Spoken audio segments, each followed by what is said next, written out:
Good afternoon, everyone. Welcome to today's meeting of the Assembly Committee on Growth and Infrastructure. Would the Secretary please call the roll?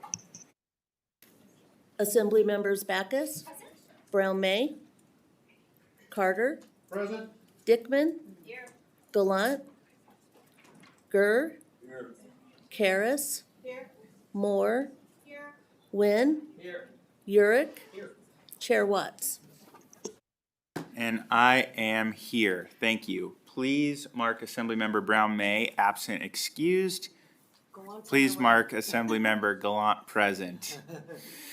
We do have a quorum, so good afternoon, everyone. We have one presentation from the Department of Motor Vehicles and 3 bill hearings on our agenda for today: Assembly Bill 20, Assembly Bill 140, and Assembly Bill 168. A few housekeeping notes before we get started. Please be sure to silence your electronic devices. If you wish to testify or to provide public comment, please sign in at the table by the door and provide a business card to our committee secretary if you have one. When testifying, please remember to turn on the microphone before you speak and turn it off after you speak. That helps prevent any feedback. In addition, please remember to state and spell your name for the record the first time you speak, and then always state your name for the record before you speak again. Members of the public, you can also call in to provide public comment and testimony. The public comment line is 888-475-4499. When prompted, provide the meeting ID 894-7786-3576 and then press pound. You can find all of the information about today's meeting, including exhibits, on the Nevada Legislature's website. We've received quite a bit of interest on some of these measures today, so we are going to be limiting the total amount of time for testimony on bills today. You can always submit additional remarks if you go over 2 minutes or you're not able to speak in writing, and you can provide that to our committee before, during, or up to 24 hours after the meeting, and we will include it in our record. We do expect courtesy and respect in all our interactions. We understand that folks may feel different ways on different bills, but we want to make sure that there is professionalism between everyone in the room, regardless of what their opinions may be. And please note that members may be using their laptops to view materials. We're trying to reduce the amount of paper being used. Please do not take that as a sign of disrespect. I think that has about covered everything. We're going to have public comment at the end of today's meeting. So with that, we are going to begin our agenda with a presentation from the Department of Motor Vehicles. Welcome, Deputy Director, Mr. Sever. Long time no see.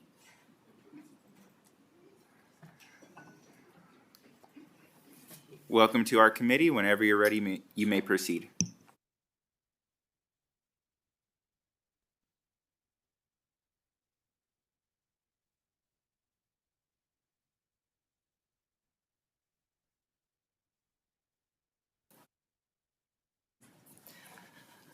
Good afternoon, committee. For the record, Angela Smith-Lamb, Deputy Director, DMV, ANGELASMITHLAMB.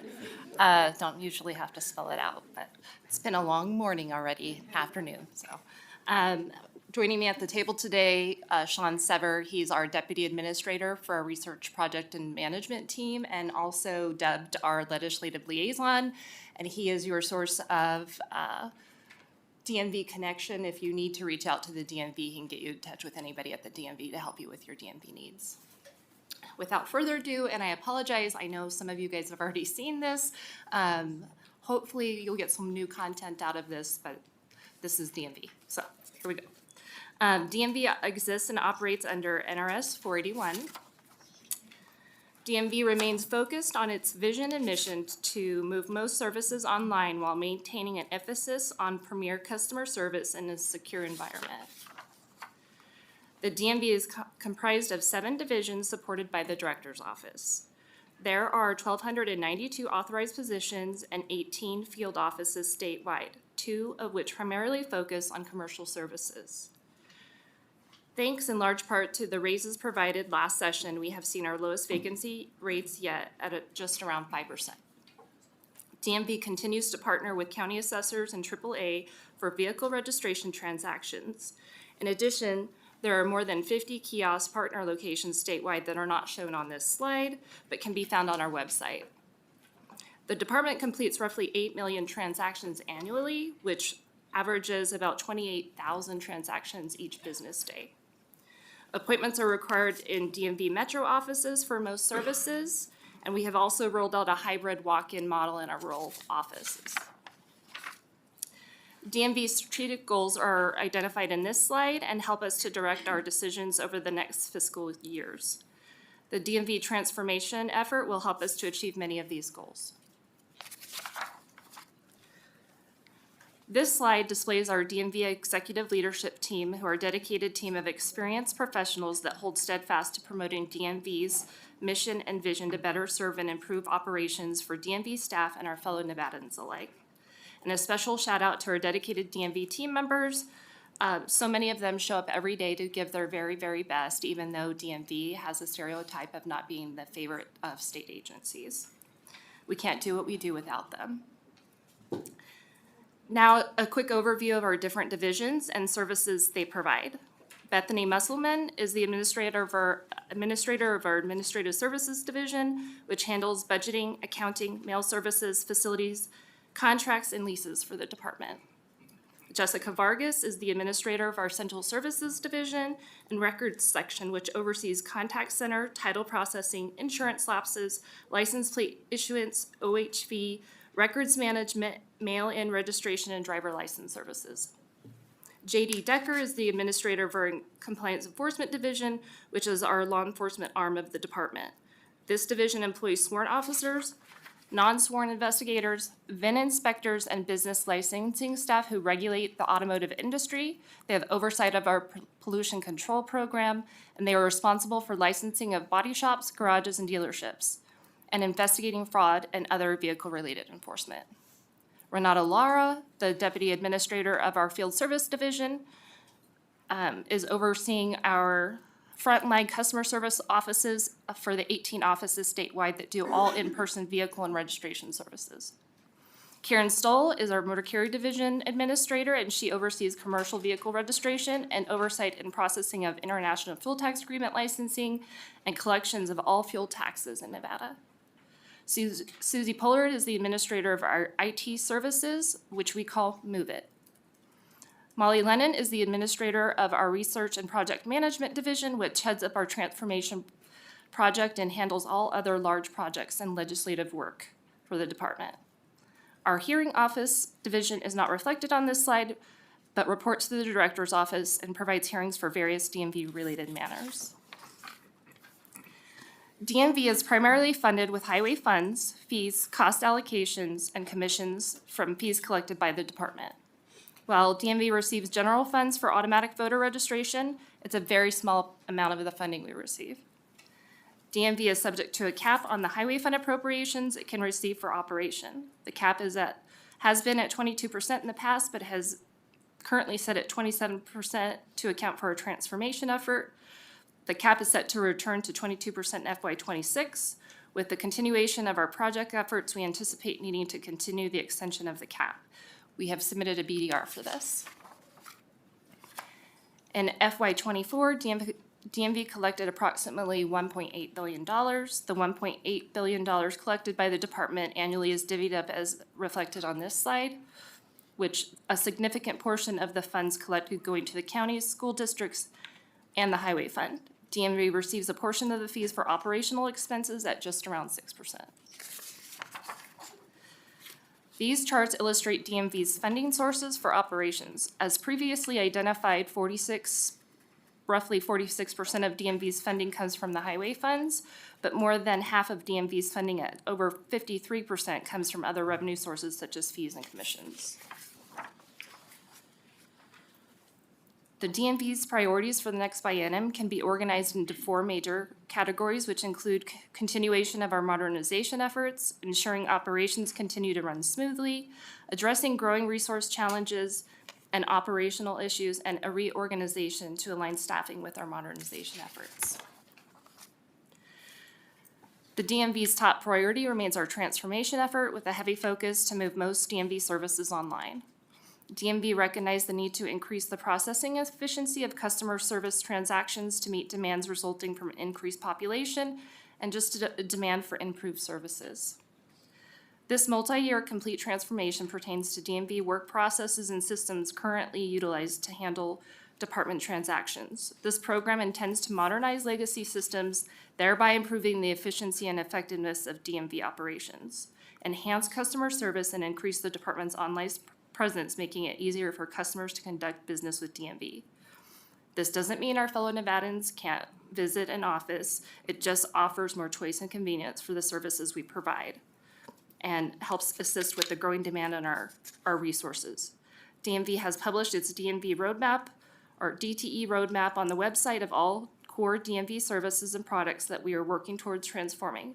Our primary focus for the next biennium is to continue to develop and improve vehicle programs and services, completing core vehicle products by the end of the biennium, and then we'll begin designing for credentials. And with that, I'm going to hand it over to Sean Sever. Hello, Chair, committee members. Sean Sever from the Nevada DMV.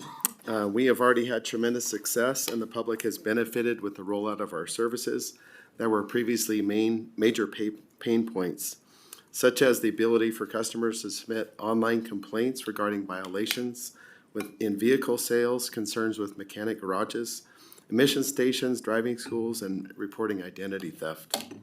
We also modernized our appointment system, allowing for ease of use and reminder notifications, with the ability for customers to cancel appointments, freeing up more appointments for other Nevadans. We also added the ability for Nevadans to submit documents electronically for out-of-state and first-time registrations. We made improvements for commercial businesses to process titles through partnerships. We rolled out a pilot program to allow electronic submission of titles for individuals. And our modernized contact center allows better management of communication channels and more efficient service for customer chat, telephone, and email inquiries. And we will soon be converting some old manual invoice processes for businesses to electronic billing. As a result of these new services, we have saved many Nevadans from having to make unnecessary repeat trips to the DMV, freeing up capacity in our offices and giving Nevadans some of their precious time back. So last session, I wanted to talk about our 2023 bill implementation. And I wanted to thank everyone who worked with us last session to delay the implementation of your bills and include the language when the DMV determines sufficient resources are in place for the implementation. That gave us great flexibility. And once again, this session, we're working out of 2 IT systems. I am happy to report that we have implemented all but 1.5 bills from last session. So AB 161 is still left over. We did add the medical symbol to the front of the driver's license, but we have yet to add it to the registration, and that's coming. The other bill left over, which is AB 203, it allows for personalization of military license plates, and that should be completed in April of this year. Our bills this session include SB 22, and we are going to submit an amendment. We've received some concerns on that bill, so we're going to submit an amendment when we present it. That all it would do is our fuel tax payments that are required. The current statute says monthly. We'd like to further define that so it says they're due at the end of the month, so it's more clear. SB 80 is from our Compliance Enforcement Division.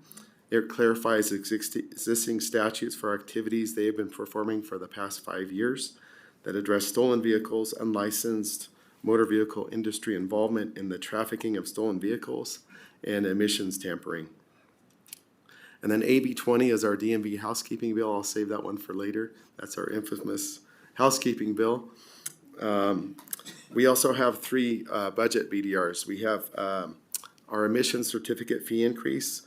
It would increase the fee for diesel and gasoline emission certificates from $6 to $7, which is needed due to increased expenditures in the pollution control budget and a gradual decrease of gasoline and diesel-fueled vehicles on the road. AB 349 of the 81st session also increased the time period when new vehicles are not required to have smog checks, which also decreased the growth of this revenue source. And we have two more BDRs, they're budget BDRs. We mentioned earlier extending the DMV cap to 27%. We're hoping to continue that. And then we have another budget BDR to change some of our divisional names. So our Field and Central Services Division is being combined into one division called Customer Service. And then our Administrative Services Division is going to be called Fiscal Operations. And then last but not least, we're very excited to, we spent a lot of time revamping the DMV website. We're going to launch it next week. We've edited a lot of copy, 150 web pages, to make things easier for our customers and organize our major categories of doing business with the DMV into different sections so people can find things easier. And believe it or not, you can find most answers to your DMV questions on our website. It's just finding them is the hard part. So we are launching this next week, and we're very excited about it. To go along with that, our DMV Wherever branding campaign, you might have already seen that around the state on social media and billboards. It features outdoor scenes in Nevada with a person completing their DMV transaction on their mobile device. If it's at a campsite, a beach at Lake Tahoe, or hiking in Red Rock. The idea is to show off some of the most beautiful areas of our state while asking people if they would rather be at the DMV or in one of these beautiful places. And of course, this can all be accomplished from someone's living room. And that concludes our presentation. We're happy to answer any questions. All right, thank you very much for the presentation.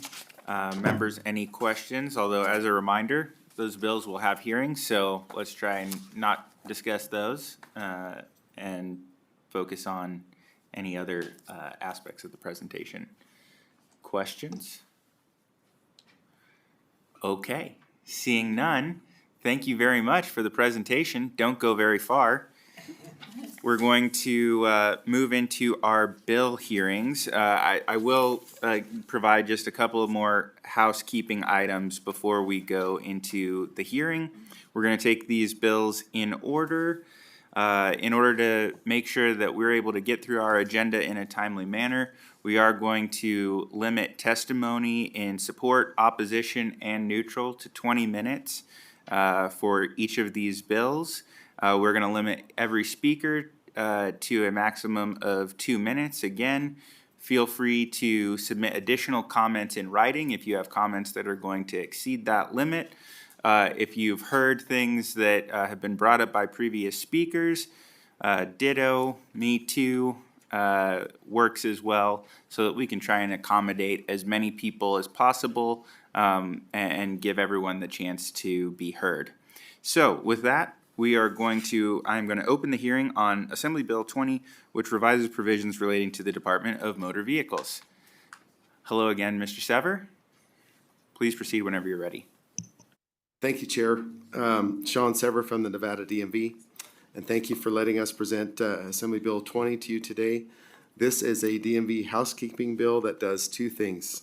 First of all, it would revise provisions passed in SB 362 of the 2023 legislative session to clarify that the DMV can continue to print medical codes on the back of driver's licenses and ID to go along with the new medical symbol on the front. When this bill was codified last session, LCB notified us that we could no longer print the codes on the back of the ID and the driver's license. Our director decided to continue what we had been doing for 2 decades and proposed fixing it during the 2025 legislative session.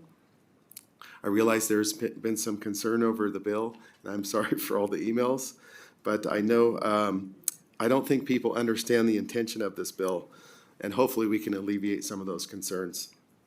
Number one, This is not something new that we're doing. Like I said, we've been doing this since the early 2000s. Number two, adding the code is the option of the customer. So you don't have to put anything on your card if you don't want to. This is a benefit to our customers to alert law enforcement or first responders if you have a certain condition that you want them to know about. Number three, the codes are numbers. We do not print any medical conditions on cards. It is a small number that law enforcement emergency responders can look up. The average person would have no idea what it means. And then number four, that we believe the intent of SB 362 last session was to allow the driver to give law enforcement and emergency responders a heads up on their medical condition. Without the code on the back, law enforcement would know that a person has a medical condition from the symbol on the front, but they would have no idea what the condition is without the code on the back, which I think would defeat the purpose of the bill. So the symbol and the code can work together. The other parts of this bill would give the DMV mailing flexibility when we send out insurance notices, so we aren't forced to use the U.S. Postal Service.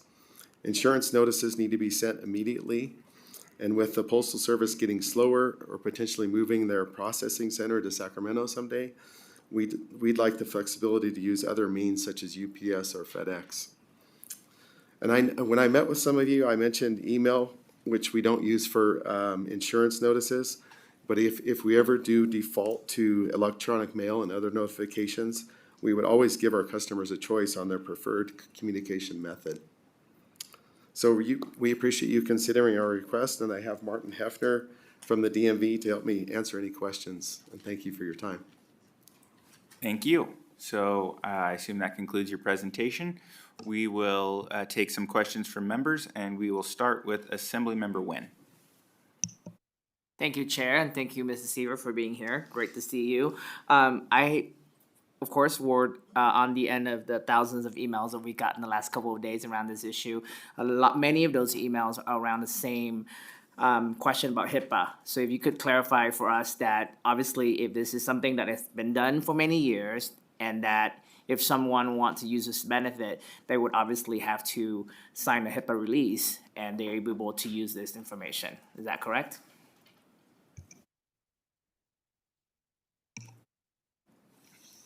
Thank you, Mr. Chairman. Martin Hefner, representing the Department of Motor Vehicles Research and Project Management Division, MARTINHEFNER. To answer your question, Assemblyman, what a person would need to do is to indicate to the department that they want to participate in this program, and what they do is they fill out a confidential physician form, and on that they have to take that to their physician. The physician has to sign off and attest that this person does indeed suffer from this particular condition, and then they have to note on the back that they are releasing this information to us, and then and only then will we go ahead and imprint that code. And it's an ICD-9 code. It's a common standardization code for international classification of diagnoses, I believe, and it pertains particularly to the condition that that person suffers from. And then they'll go ahead and imprint that on the back of the card. But yes, it's voluntary. There is a form that denotes that they are participating in the program. Quick follow-up, Chair. Go ahead. So I just want to make sure that we're putting this on record, that it is already in existence, we're not doing anything new, and everything, including HIPAA disclosure, is already in place. Yes, Martin Hefner again for the record. That's correct. This program has been in place since 2005. Great. Thank you, Chair. Thank you. Next, we'll go to Assemblymember Dickman. Thank you, Mr. Chair. And I really appreciate that question because I want it stressed that this is nothing new. I was not aware of this program, that these codes have been able to be put on a driver's license for 20 years. So, and I guess the question would be, what caused this, just to be clear, what caused you not to be able to do this?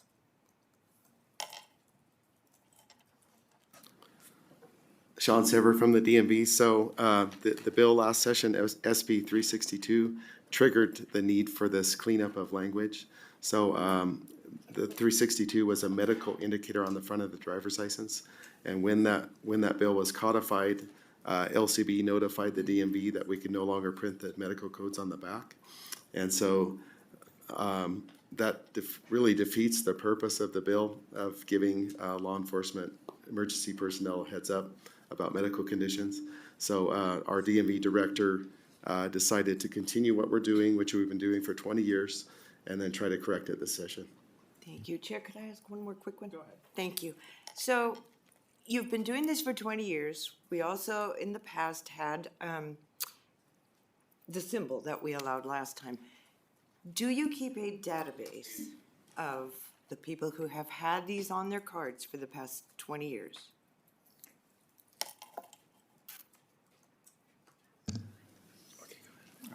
Martin Hennefner with DMV for the record again. If you're talking about a separate database, no, these are indicated on a person's just general driving record. The forms themselves and everything are maintained separately in a database. It's only accessible by certain DMV staff, but it's not readily accessible to any other outside or even internal DMV individuals. Okay. Thank you. Thanks, Chair. Thank you. We'll go next to Assemblymember Karas. Thank you, Chair. Another great presentation. We're going to know it by heart soon. I just wanted to clarify that the purpose and original intent of these codes is to prevent possibly an incorrect incarceration of someone who maybe just needed their medication and was not a DUI. Is that correct? Sean Sever from the DMV, yes, that is correct. If a motorist is pulled over on the side of the road, say they're passed out, law enforcement or emergency personnel, most of all, can check what this person's condition is and maybe help them sooner than if they didn't know what's going on. Thank you. I'll just follow up briefly on this. And again, I think there's been a lot of clarification going on the record, but I think it's helpful to understand a little bit more about the legislative history in terms of, I know that there's a lot of information that has historically gone on the back of a driver's license, from the endorsement about what vehicles you can operate. I've had the corrective lens note on mine for quite some time. And then, what we looked at last session at the request of folks with particular medical conditions who were concerned that there might be interactions with law enforcement where or emergency personnel where they're not aware of their conditions and how to appropriately respond, requested legislation to allow them to come to you and ask that they have this information added to their records so that in the event of interaction with emergency personnel, that could be identified, and that could include a range of health issues, hard of hearing, other issues that may impact people, so that folks can interact appropriately. So mostly, again, just want to get that out there on the record. And what you're saying is that basically, as we allowed you to have some indication on the front of the ID so that somebody could realize that there's something that needs to be looked to, when that got put into place, we accidentally impeded the ability for the DMV to put information on the back with a code so that people can understand that. And what this does is clean that up. It's still a 100% voluntary program. Is not envisioned as ever being anything different. This is something that someone would come forward if they wish to have this information available to other people. And it sounds like has an even higher level of data security to ensure that information is protected.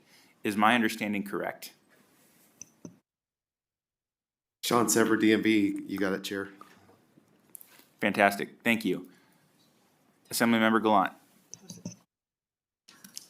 Hi, it's nice to see you both again. I'm just curious, because you do keep this information, so every time somebody goes and renews, is it automatically, like that form's done, and so you just do that the same way? Or is it is there a process if somebody says, hey, I don't want that information on my ID anymore? What would that look like? Hi, Martin Hefner with DMV again for the record. So in those instances, yes, typically people who have the indicator on there, keep it on there for the duration of however long they maintain their license, and that's automatically renewed at each renewal. If someone were to come at renewal time and indicate that they did not want that indicator on there, they can go ahead and submit that in a letter to DMV. We can go ahead and process that accordingly and have that indicator removed. Thank you. Members, any other questions for the presenters? Okay, seeing none, we're going to move on to testimony. A couple of additional notes on testimony. I see that the room is full here. I think that we have some overflow. So I'm going to ask a couple of things. If this is the issue that you've come here to speak about, please consider leaving the room after you've finished your remarks so that others can come in. As I had stated before, we're going to limit comments to 2 minutes per person, 20 minutes each for support, opposition, and neutral testimony. Testimony and support means you support the bill as it's written. Opposition means that you oppose the bill as written. If you like the bill, but you have an amendment that you want to provide to change the bill, that still means you're in opposition to the bill as it's presented.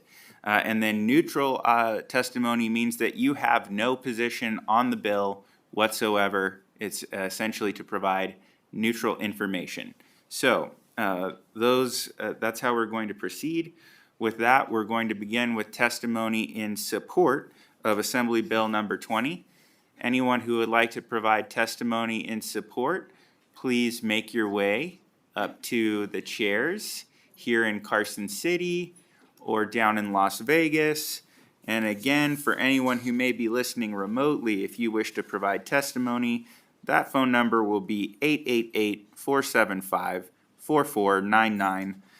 And when prompted, provide the meeting ID 894-7786-3576 and then press pound. So we're going to begin with testimony in support here in Carson City.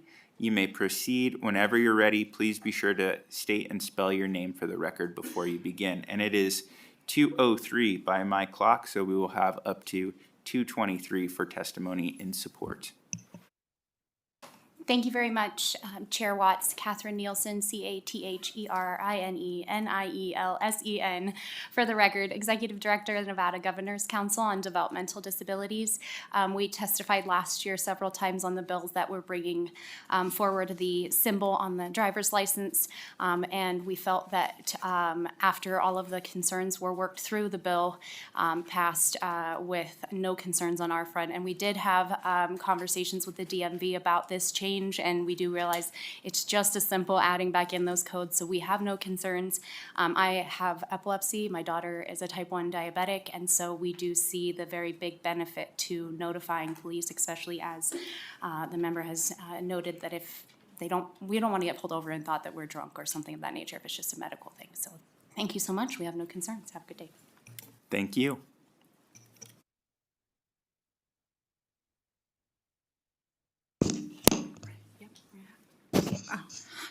Good afternoon, Assemblyman Watts and members. This is Dora Martinez, DORA-MARTINEZ.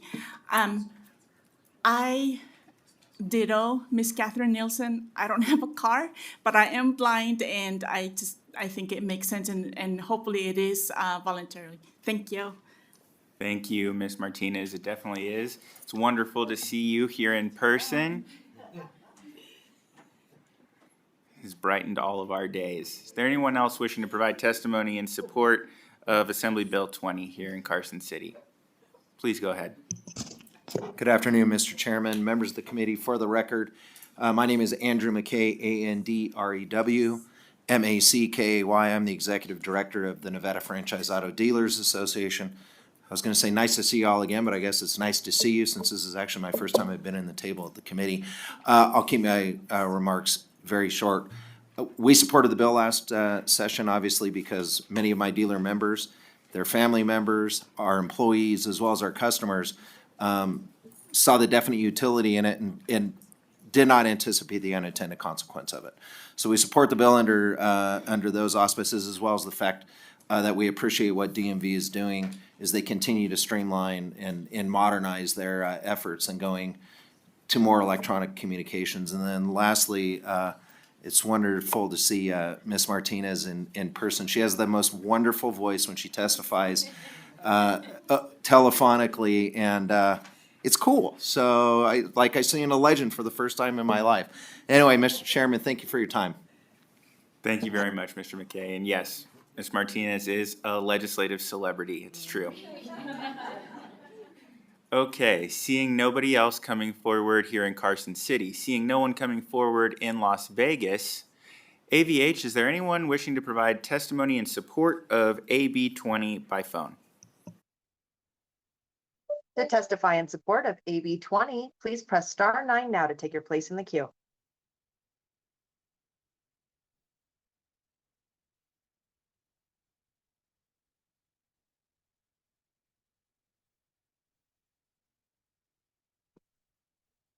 Chair, there are no callers wishing to testify in support at this time. Okay, thank you. With that, we'll move to testimony in opposition of Assembly Bill 20. If you would like to testify in opposition, either in Carson City or Las Vegas, please come forward. Welcome. Please proceed. I'm sorry, I need a booster seat. Can't reach. Good afternoon, Chairman and committee. My name is Lynn Chapman, and I'm the State Vice President of Nevada Families for Freedom. And I know that there's been something on the back of the driver's licenses for many years saying that there's some type of medical problem. And I think that's great. I don't have a problem with that. But I was worried about the HIPAA laws, but that was addressed already. I did have a question. If a person has more than one condition, how many conditions are you going to be putting on the back, the little numbers for each condition? Or is it just going to be one? What would be happening with that? And would all of the person's medical information be available to DMV? And who would be authorized to collect the information from the DMV?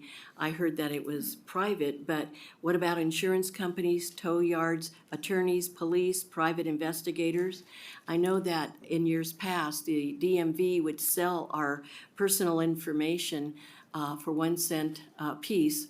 And I testified to that back in the early 2000s.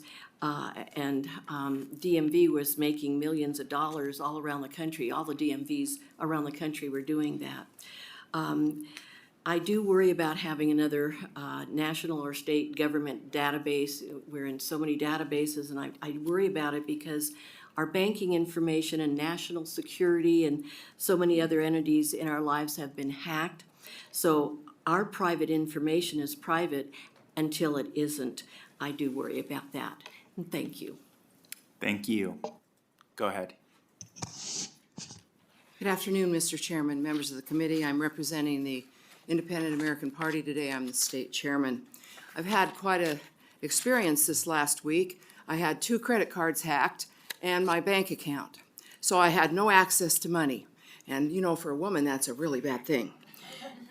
So this is a particular concern to me because I found this article from autoinsurance.org, and it shows the worst DMV and DOT data breaches by state. And Nevada is listed as 4th, that we've had the most data breaches with our DMV. This is a significant concern. We don't want our private health information creating an opportunity for invasion of privacy, discrimination based on whatever disease or problem we might have, mental health issues, who knows what it might be, available not only to the police, but who knows who else, and data breaches. So we're very concerned about this particular bill, and we don't think it's necessary. They can wear a bracelet if they have a significant condition that they need to be aware of. My son has been suffering cancer this last year, and he's got to have special alerts for him because he's in a a medical problem. So there are other ways to do this. And just once again, we need to be very concerned because there isn't a database, including the federal government, that hasn't been breached. And so this is open to that. Thank you, Mr. Chairman. Thank you, and while I think we all know who you are, can you please state your Oh, name my for the record?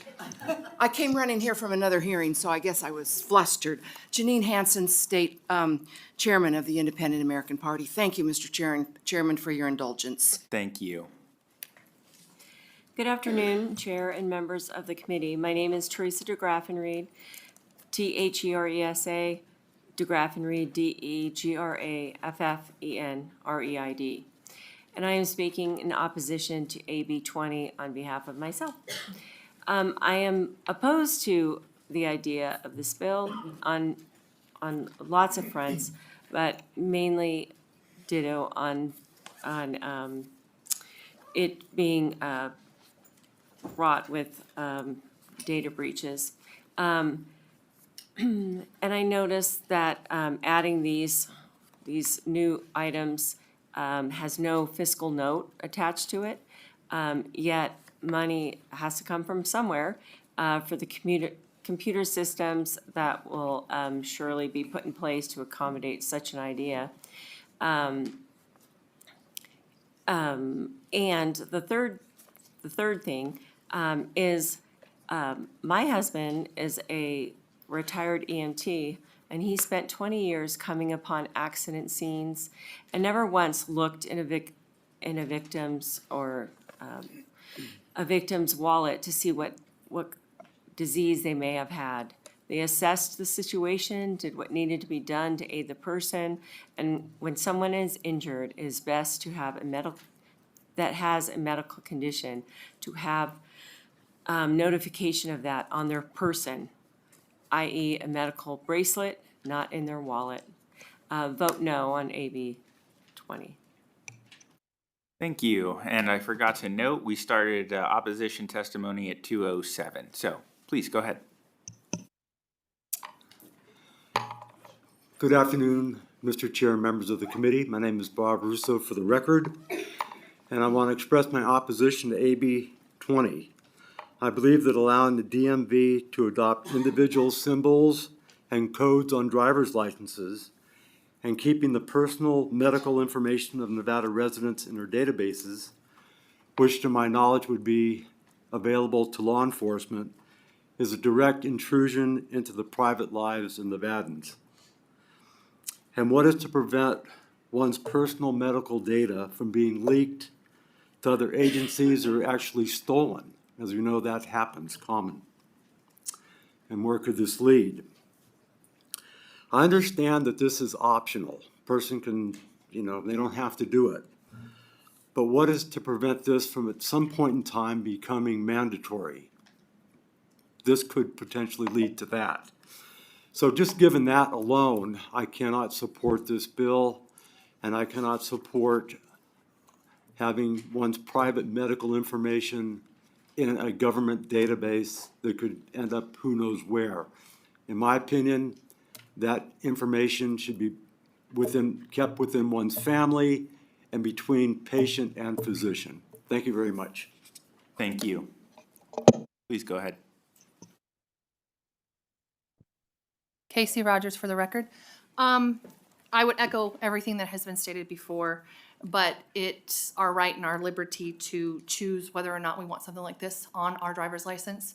It's our medical information and therefore doesn't belong to the government. It doesn't belong in a database, and if you make it mandatory, you're undermining those who do not believe it is your right to have it. And that's all I'd say. Thank you.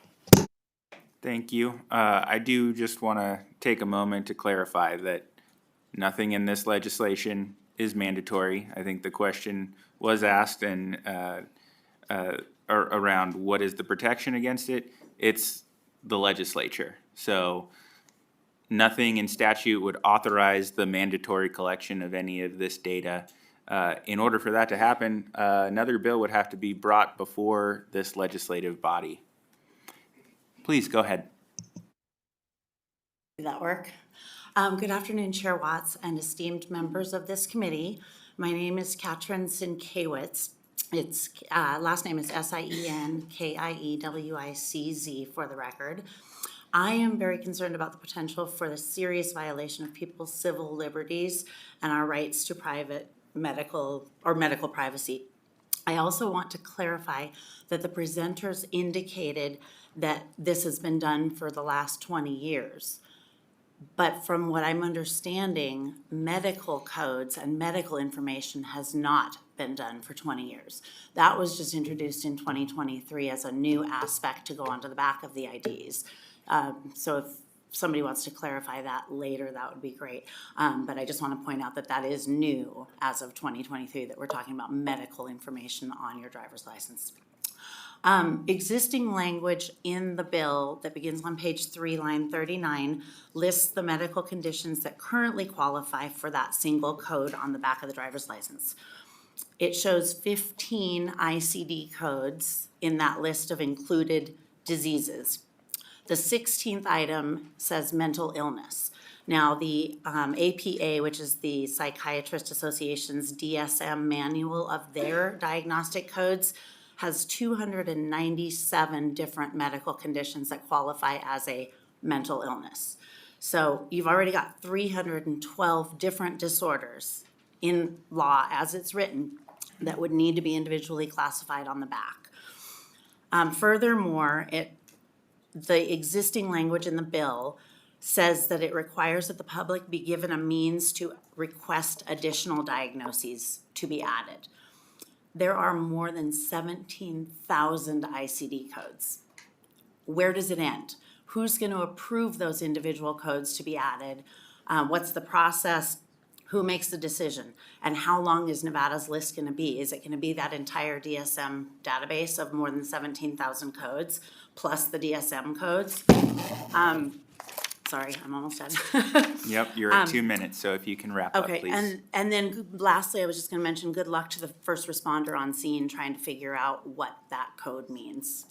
So, thank you. I just wanna say the entire portion, this portion, the medical portion of AB 20 seems very poorly thought out and needs to be removed from the bill. Thank you for your time. Thank you. And if you have any additional remarks, please feel free to submit them in writing to our staff. Please, go ahead. Hi, good afternoon. My name's Karen Stevens, KarenStepheens, and I'm here to oppose this bill. And everybody has spoken so eloquently about the reasons not to approve this that I am just echoing their remarks. Thank you. Thank you very much. Is there anyone wishing to provide testimony, anyone else wishing to provide testimony in opposition to AB 20 here in Carson City? Seeing no one at this time, and seeing no one coming forward in Las Vegas, AVH, is there anyone wishing to provide testimony in opposition to AB 20 by phone? To testify in opposition to AB 20, please press star 9 now to take your place in the queue.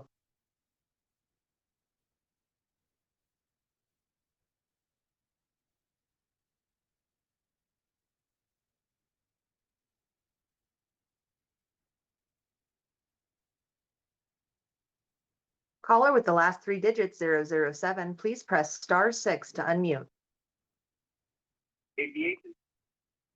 Hello, can you hear me? Yes, we can. Go ahead. Hello. Thank you.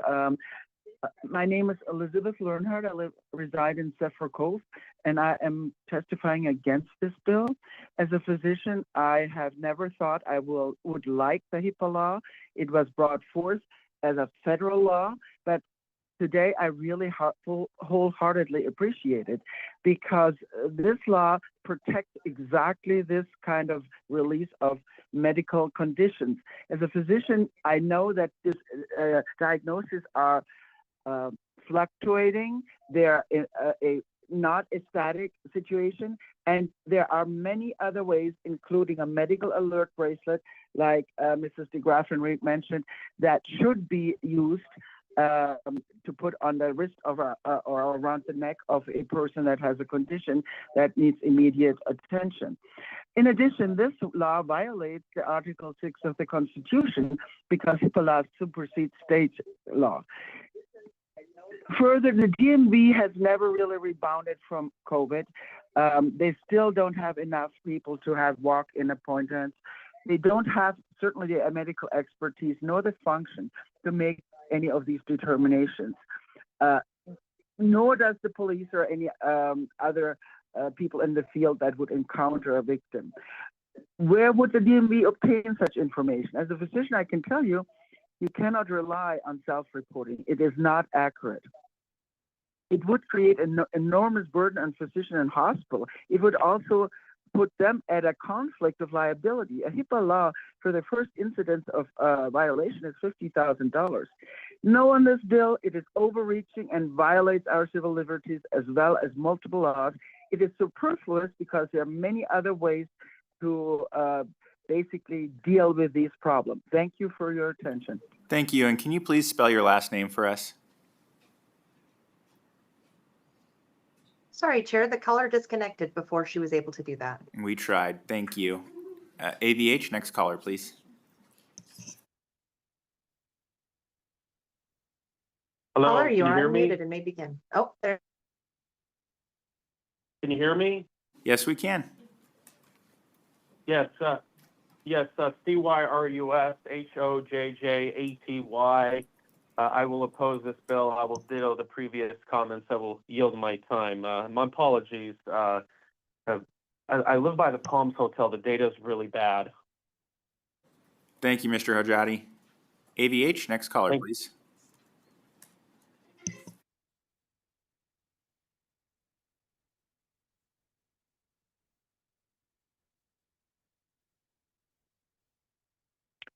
Good afternoon, Chairman Watts and members of the committee. My name is Jim DeGraffenreid, JIMDEGRAFFENREID.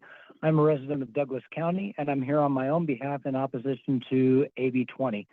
I want to ditto the comments that were made earlier regarding the privacy of the information, if the DMV is going to keep a database of medical conditions and the hacking issues that go along with that, even if the program is voluntary. I would also like to echo the comments about first responders being able to use these symbols at accident scenes or medical calls. I was a firefighter EMT for 20 years. What we look for is medical ID jewelry.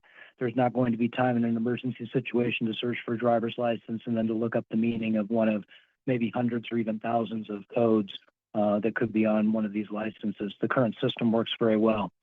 Finally, Section 3 of this bill addresses an unrelated subject, authorizing and requiring the department to send notification by email in addition to U.S. mail when verifying insurance coverage. I own an insurance agency, and I'm aware that the current practice of the department is to supplement U.S. mail with email. My clients do forward me the emails to assist them in verifying coverage. This shows that the department has been able to address this common sense issue by regulation, and we don't need to further expand NRS to address this. So for these reasons, I urge the committee to not pass AB 20. Thank you very much. Thank you for your comments. AVH, next caller, please.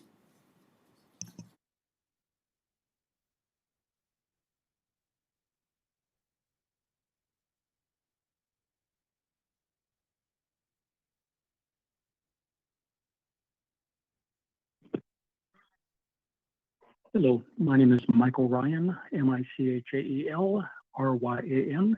I'm a longtime resident of Nevada and a Marine Corps veteran. Please vote no on AB 20. This is big government which continually expands. Now this bill is being positioned 100% voluntary. Next, it may become mandatory. There is potential for data breaches and HIPAA violations. This is very, very concerning. Please vote no on AB 20. Thank you very much. Thank you. AVH, next caller, please. Chair, there are no additional callers to provide testimony at this time. All right, thank you very much. With that, we'll move to testimony in the neutral position on Assembly Bill 20. If anyone would like to testify in neutral here in Carson City or Las Vegas, please come forward. Seeing nobody coming forward at this time, AVH, can we check the phone lines? To testify in neutral to Assembly Bill 20, please press *9 now to take your place in the queue.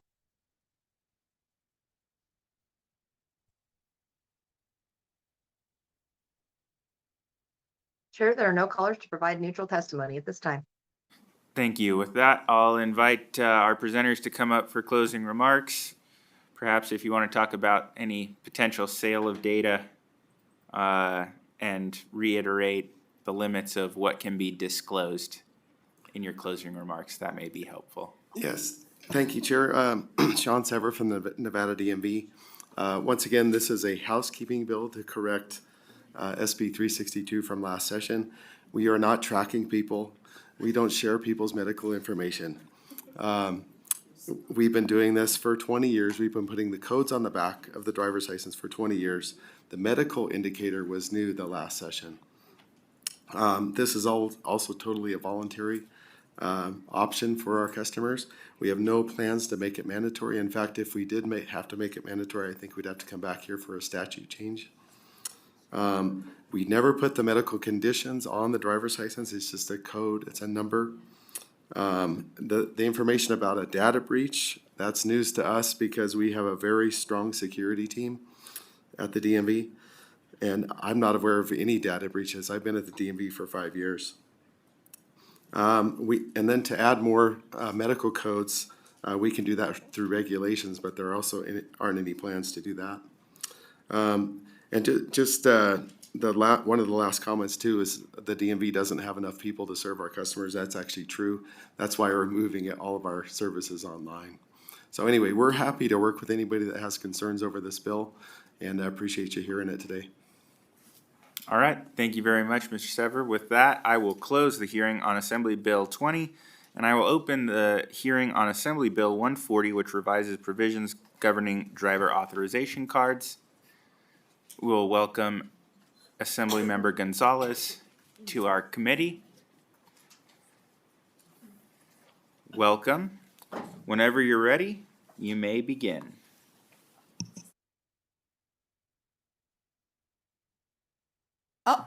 Oh, new, fancy. Okay, thank you. Good afternoon, Growth and Infrastructure, members of the Growth and Infrastructure Committee. My name is Assembly Member Cecilia Gonzalez. That's CECELIA Gonzalez, GONZALEZ, and I have the pleasure of representing Assembly District 16 in Las Vegas, Nevada. I am presenting to you Assembly Bill 140, which is actually a reintroduction of AB 336 from the 2023 legislative session. I appreciate those of you that supported it in this committee that time. And this time, we are bringing it back.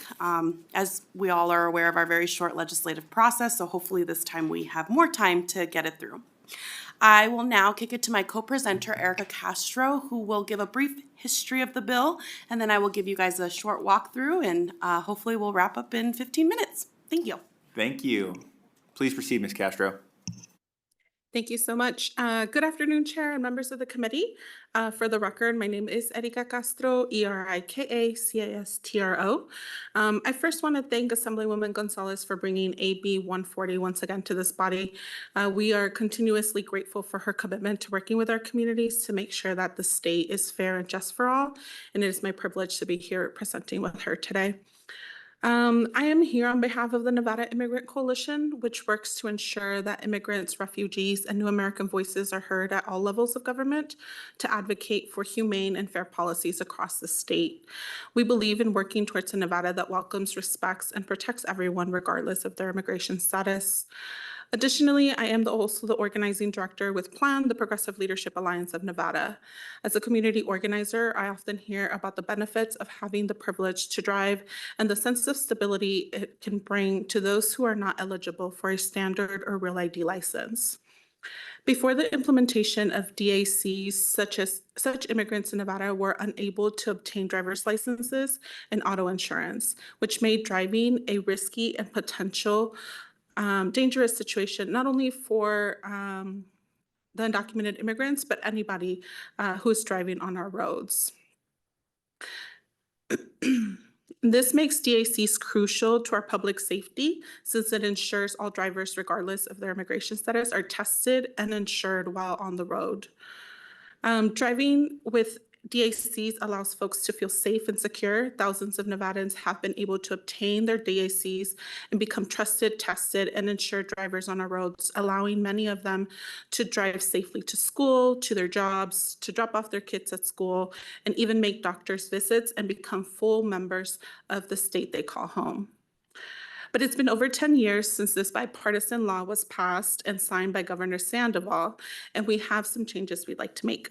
So the goals for some of this, for AB 140 is for DACs to have the same renewal process as their standard driver's license. This would mean that the renewal process and fees for DACs would mirror that of our standard Nevada driver's license to ensure equity for all.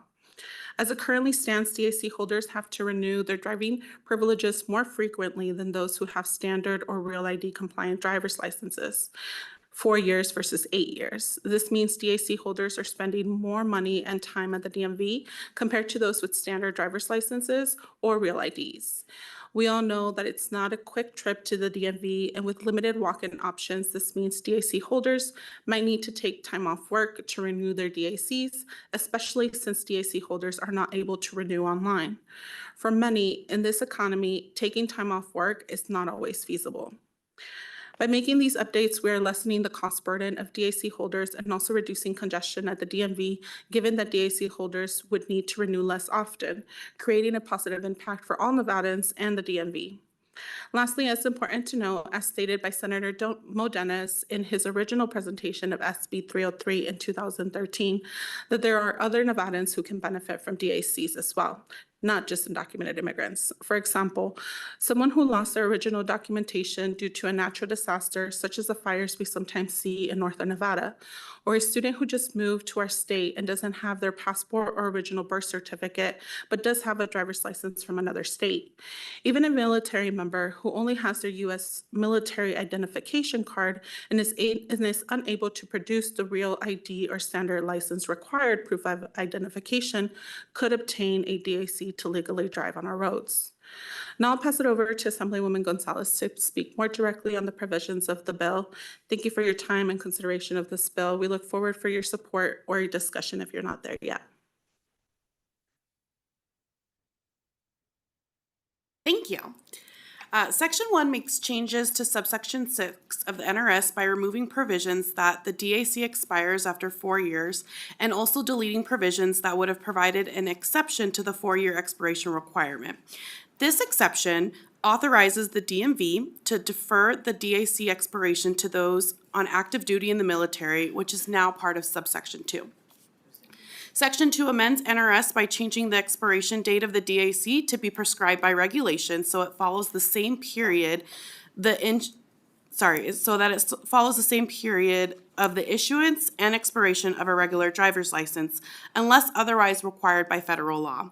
It also allows the DMV, again through regulations, to defer the DAC's expiration date for military members. Section 3 prescribes the effective date, and with that, we will take any questions.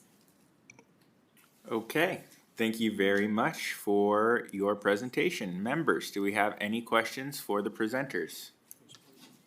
Assemblymember Carter, Vice Chair Carter. Thank you very much. Do applicants for DAC have to pass all of the same exams and provide all of the same information, such as maintaining insurance and everything else, just like I do?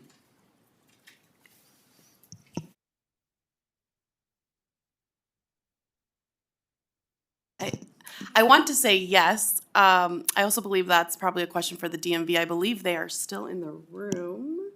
I believe they're coming. Sean, don't hide. We can have them come up just to provide that clarity.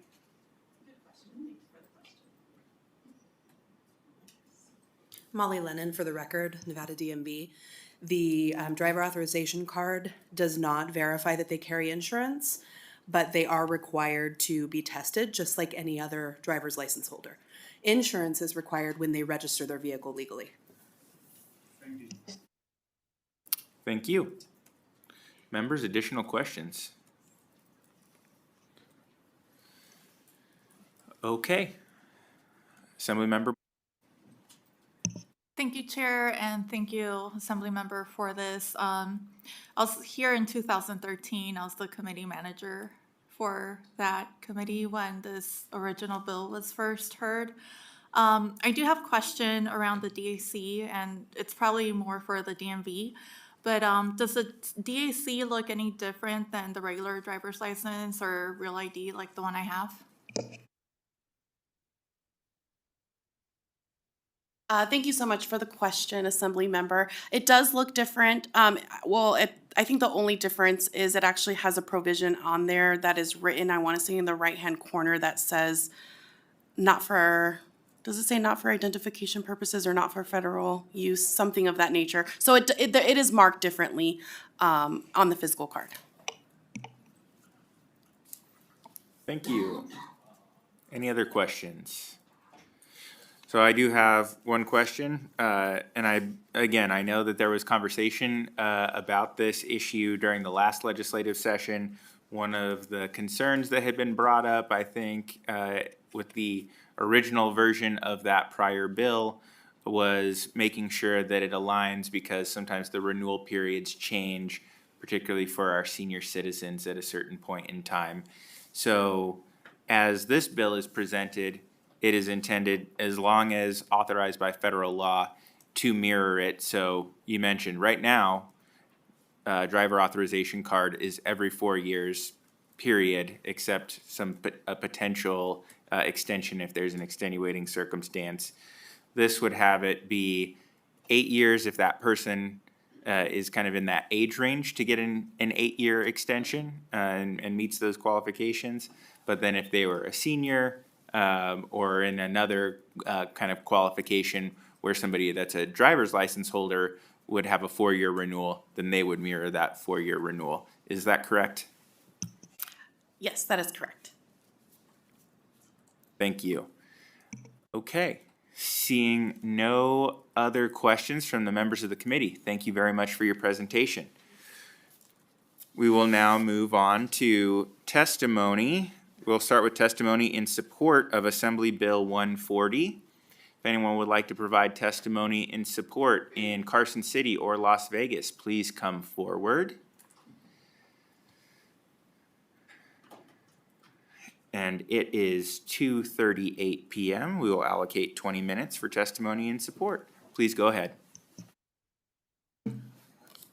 All right, good afternoon, Chair and members of the committee. My name is Tara Webster, T-A-R-A-W-E-B-S-T-E-R, and I'm here on behalf of the Progressive Leadership Alliance of Nevada.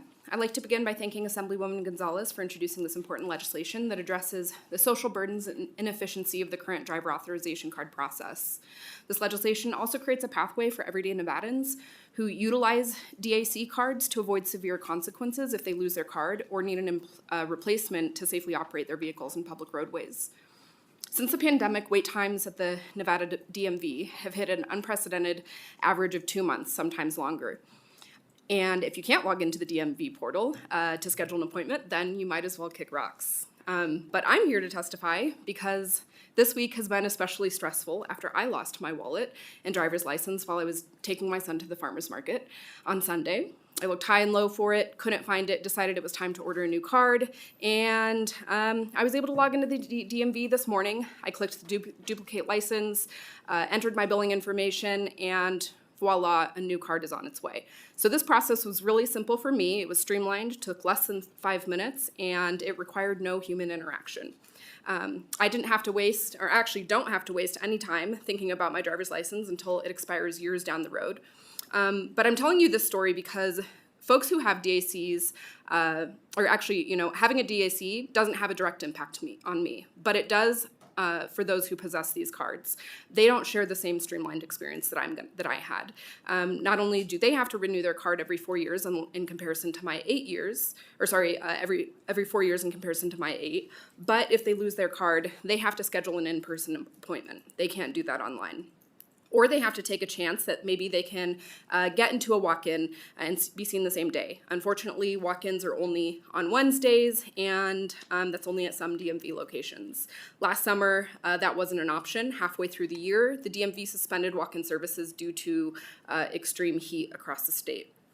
There was someone who was reported who was affected by this, and they had said, I wish I was here thinking it was a walk-in day. I'm late to work. I lost 4 hours of my shift, pretty much thinking I could get in without an appointment. There's no sign in the door that says today has been canceled. So as you can see, these types of obstacles are a huge social burden to Nevadans who rely on DACs, and taking time off of work puts people's jobs at risk, and having to renew every 4 years instead of 8 adds an unnecessary congestion at the DMV offices. So again, on behalf of PLAN, we urge your support for AB 104. Thank you. Thank you. Thank you, Chair Watt and members of the committee. My name is Eric Jeng, ERICJENG. I'm the Executive Director of One API Nevada, advocating and organizing the fast-growing Asian Pacific AANHPI, Asian American Native Hawaiian Pacific Islander Community. Sorry, I get rusty. So we have sent in our support statement to the committee. It echoes our support statement from the last session for this bill, but I just want to highlight from a public safety perspective, AB 140 encourages and enables more drivers to maintain valid licenses, take required tests, and carry insurance, which benefits everyone on Nevada's roads. Safer, insured drivers means fewer accidents and lower costs for all, and the highest, one of the highest auto insurance rate for the state. So thank you. Thank you very much. Greetings, Chair, committee members. For the record, my name is Noe Orozco. That's N-O-E, accent over the E, O-R-O-S-C-O. I am the Government Affairs Manager for Make the Road Nevada, and we are a member of the Nevada Immigrant Coalition. Having a driver's authorization cards enables individuals to perform essential daily activities and improving their overall quality of life. For example, parents can safely transport their children to and from school without the added stress of either public transportation or carpooling. Beyond that school transportation, having the ability to drive grants people the access to have crucial medical care. Individuals can visit the doctor's office, seek medical emergency treatment, and fulfill prescriptions without being dependent on friends, family, or what can quickly become costly rideshare services. And then access to personal transportation also plays a key role in addressing food insecurity. As many of us know, that Nevada is no stranger to food deserts. And so these are just some of the services, some of the things that people do not have to be worried about if they have this driver authorization card. And I do just want to reiterate, right, that this isn't something that it's trying to create. Shout out and big up to Governor Sandoval for signing this when he did. And so it's just simply just trying to extend it from 4 to 8 years. So this is already something that's in play, and just really want to reiterate that. Again, we do urge you to support this, and we thank Assemblywoman for bringing it forward. Thank you. Thank you. Seeing nobody else coming forward in Carson City, we'll go down to Las Vegas. Please proceed. Good afternoon, Chair Watts, Vice Chair Carter, and members of the committee. My name is Vincent Nava, V-I-N-C-E-N-T-N-A-V-A, and I'm a proud resident of Nevada, speaking in strong support of AB 140.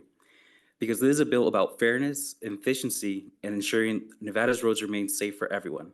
I also want to thank Assemblywoman Gonzalez and the bill sponsors for their leadership in making Nevada policies more just and equitable. For Nevadans, driving isn't a luxury, it's a necessity.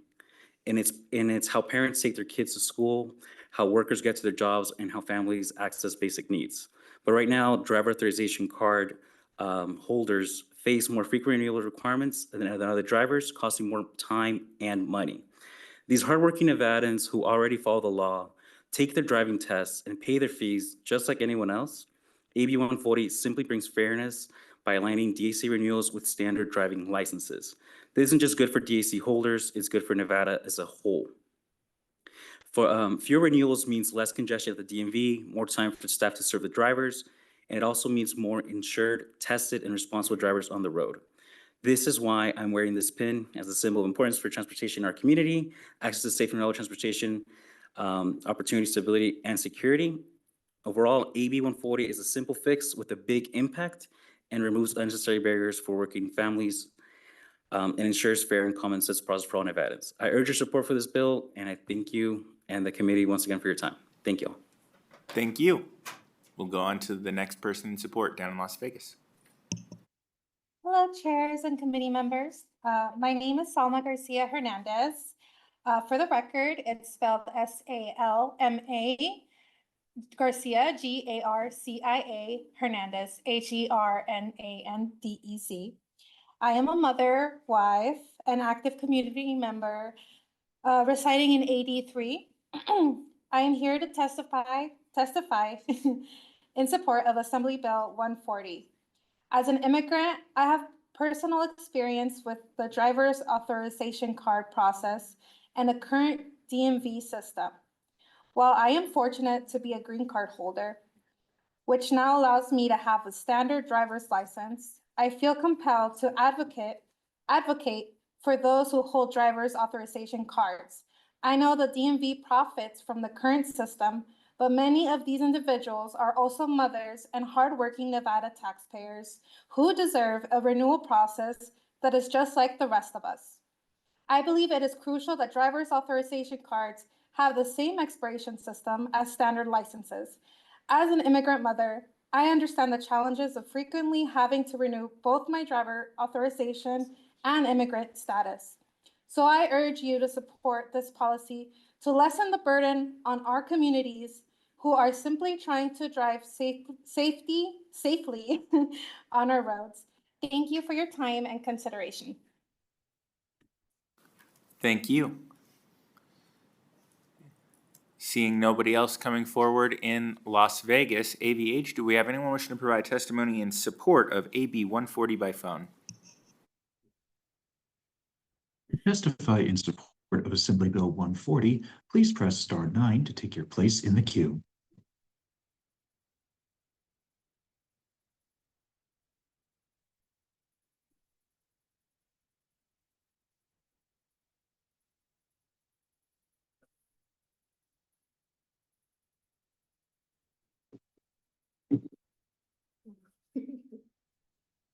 Good afternoon.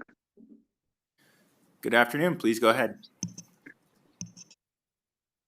Thank you. Good afternoon, Chair and members of the committee. My name is Melissa Corral, MELISSACORRAL, and I am the Deputy Managing Attorney of the UNLV Immigration Clinic. I am speaking today on the clinic's behalf, but not on behalf of UNLV as a whole and/or NSHE. As an attorney, I am here to testify in support of AB 140.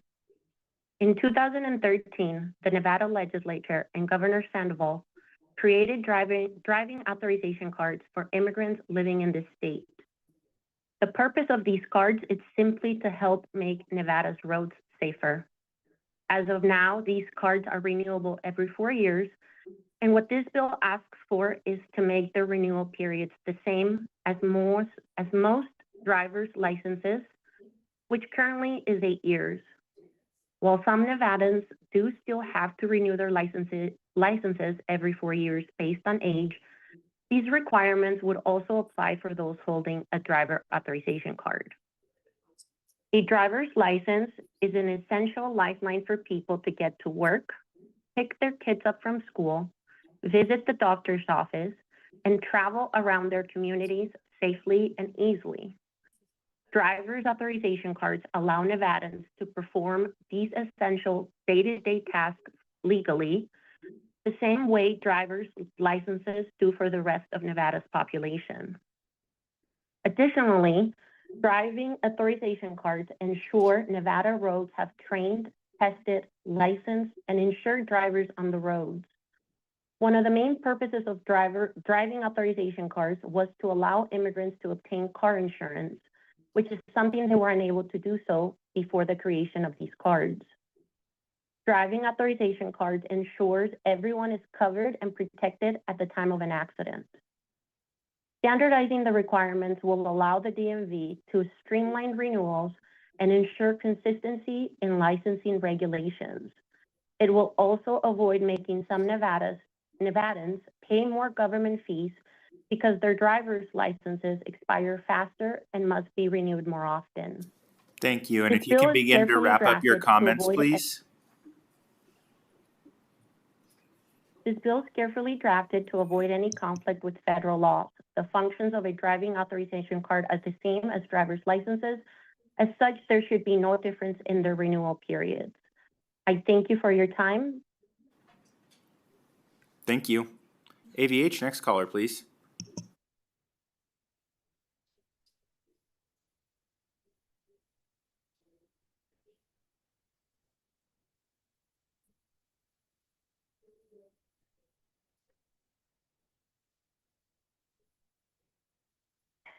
Good afternoon, Chair Watts and members of this committee. My name is Denise Bolaños Heredia, BOLANOSHEREDIA. I'm the Associate Director of Return Strong Nevada, and we're in strong support of AB 140. This bill is a simple fix that makes a big difference. Right now, people with driver authorization cards must renew more often than those with standard licenses, meaning that they pay more in fees. Aligning the expiration dates would save working families money and also reduce unnecessary workload at the DMV. This is also a criminal justice issue. Many formerly incarcerated individuals rely on driver authorization cards after release if they can't meet strict identity verification requirements for a standard license. Reducing renewal costs and bureaucratic barriers makes reentry easier, and it helps prevent unnecessary financial hardship.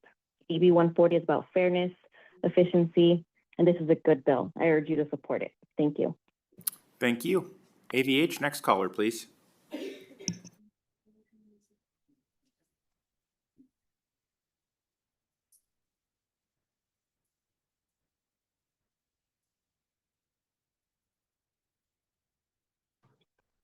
Good afternoon, Chair and Committee. This is Ashley Dodson, for the record, ASHLEY DODSON, on behalf of Anchored Perspectives, calling in full support of AB 140. Thank you so much. Thank you, and I appreciate the brevity. AVH, next caller, please. If you have recently joined and would like to provide support testimony for AB 140, please press star 9 to take your place in the queue.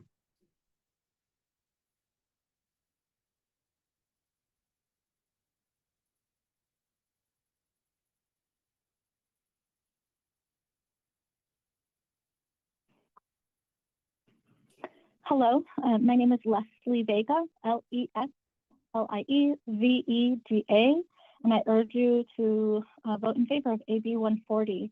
I grew up in the state of Nevada with parents that benefited from a driver authorization card, and I want to share that as a child, it brings great relief to know that parents are safe, that we are safe. And I urge you to approve and to vote in favor of AB 140. Thank you. Thank you. AVH, next caller, please.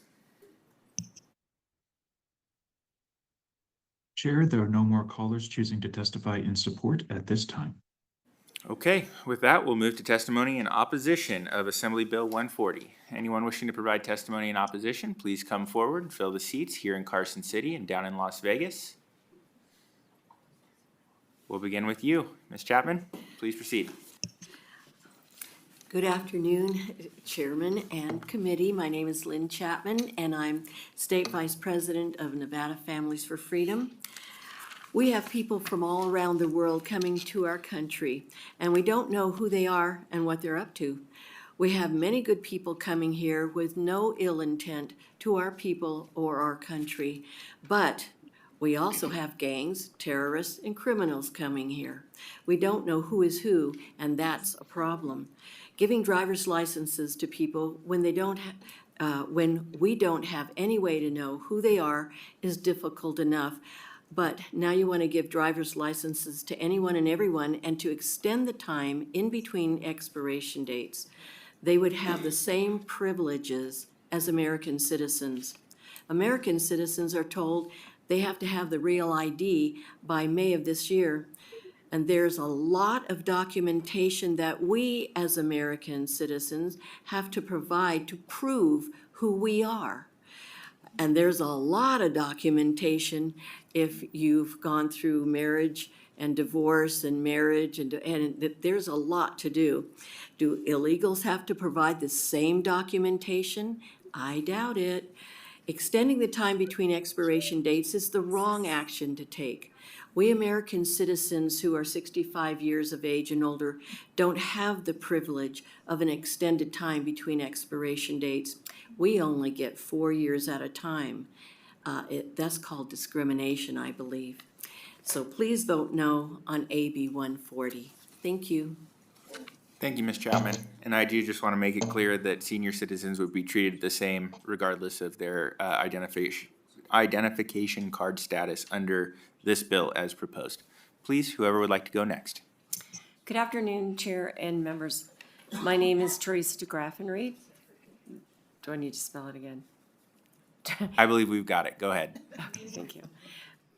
I'm here on behalf of the Nevada Republican Party in opposition to AB 140. Our party platform states that we support legal immigration, assimilation, and that we oppose sanctuary judications. Providing full driver's license with reduced documentation is a form of sanctuary. When Nevada first decided to make it easier for non-citizens to get driver's license compared to citizens, the argument was we couldn't stop non-citizens from driving on the roads illegally. So we needed to issue them some kind of card so that the state could track registration and insurance laws and make our roads safer. That argument is false, and the facts show it to be untrue. Driver's authorization cards are required by law to look exactly like a driver's license, but they don't carry the same penalties. For example, under NRS 485.2326, a licensed citizen driver in Nevada can have their registration and driving privileges suspended if they fail to carry insurance, but the same penalties doesn't apply to driver's authorization cards, which are not defined as licenses in NRS. This law is nothing more than an attempt to further erase differences between driver's authorization cards and driver's licenses and allow non-citizens to continue to enjoy greater driving privileges than Nevada citizens, but with lower requirements. That makes no sense. If we're requiring less documentation from a driver to get a license, then we need to follow up that driver more often. We need to follow up with them more often than we do with those going through the complete process. Please do not continue to prioritize non-citizens over Nevada citizens. Vote no on AB 140. Thank you. Thank you. Please go ahead. Thank you, Mr. Chairman. I'll get my name right this time. Janine Hansen, representing the Independent American Party. Nearly every session since 2013, there have been, since DAC passed, there have been bills to lessen the regulations and to make them more like driver's licenses. Of course, that's always what happens with legislation, isn't it? Originally, they were supposed to be up and down in their orientation rather than side to side like ours are. But that was done away with, as well as many of the other regulations that were required for those who are not American citizens. One of the biggest problems that I have discussed previously with the Secretary of State's office, the previous Secretary of State, was that there is no difference on those driver's authorization cards in the numbering system for driver's licenses than there is for driver's authorization cards. This has created a huge problem in trying to determine for those that register to vote at the Department of Motor Vehicles who is actually a citizen and who is not, because there is no difference in the numbering system for a driver's authorization card and a driver's license. We think there should be certain rights and privileges as being American citizens and being born here, and we think it's important to maintain some of those privileges to make sure that it makes a difference to be an American citizen. And we are concerned with the continual degeneration and making them all together the same, exactly the same. And we need to be able to know who the people are that are here. We appreciate what you're trying to do, but we think we are opposed to this bill. Thank you. Thank you very much. Anyone else wishing to provide testimony in opposition, please come forward. Continue to fill those seats in.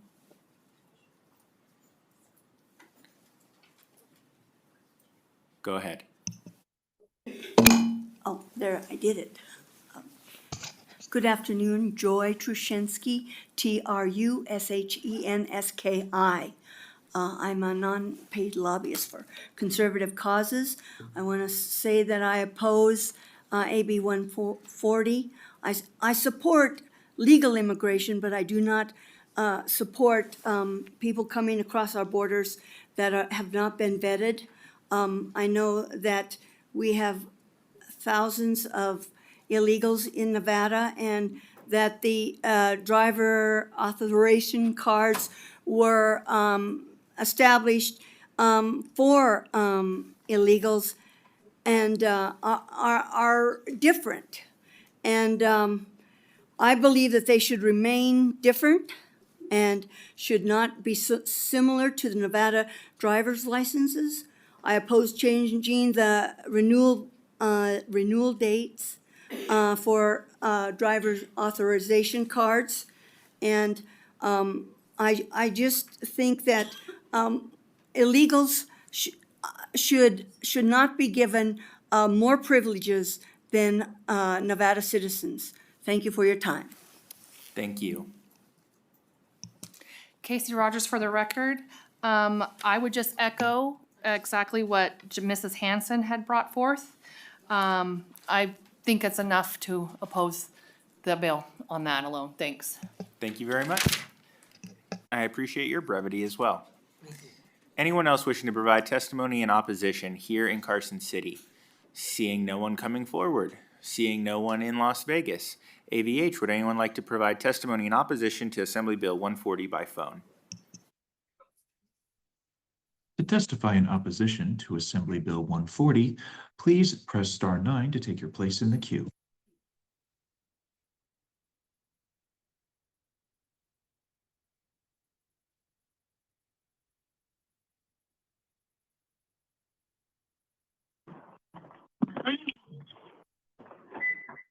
Good afternoon, everyone. My name is Cyrus Ojati, CYRUS, I will definitely ditto the comments made by the previous speakers.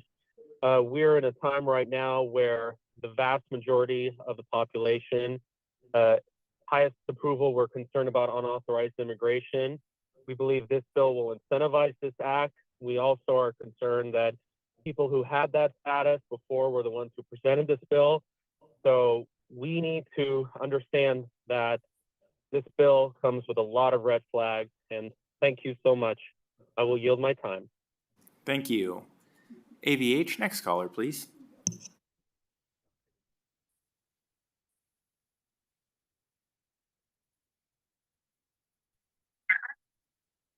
Hello, my name is Michael Ryan. I'm a longtime resident of Nevada, Marine Corps veteran. Please vote no on AB 140, extending the renewal for driver's authorization cards for illegal aliens from 4 to 8 years. This bill is attempting to treat illegal aliens like U.S. citizens. They are not U.S. citizens. Please stop this nonsense. Vote no on AB 140. Thank you. Thank you. AVH, next caller, please.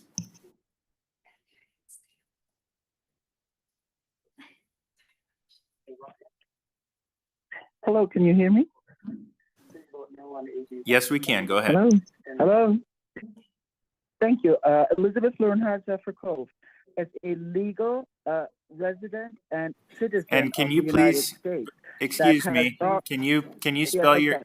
can you spell your name for the record before you proceed with your comments? Thank you.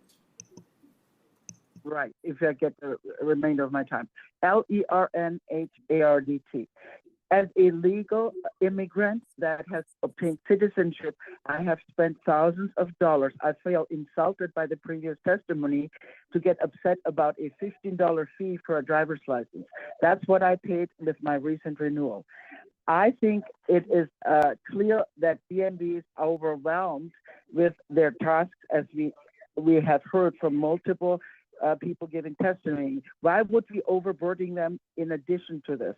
I do not understand why we preferentially treat illegal citizens, illegal aliens over legal aliens that are following the law and are willing to abide by the law.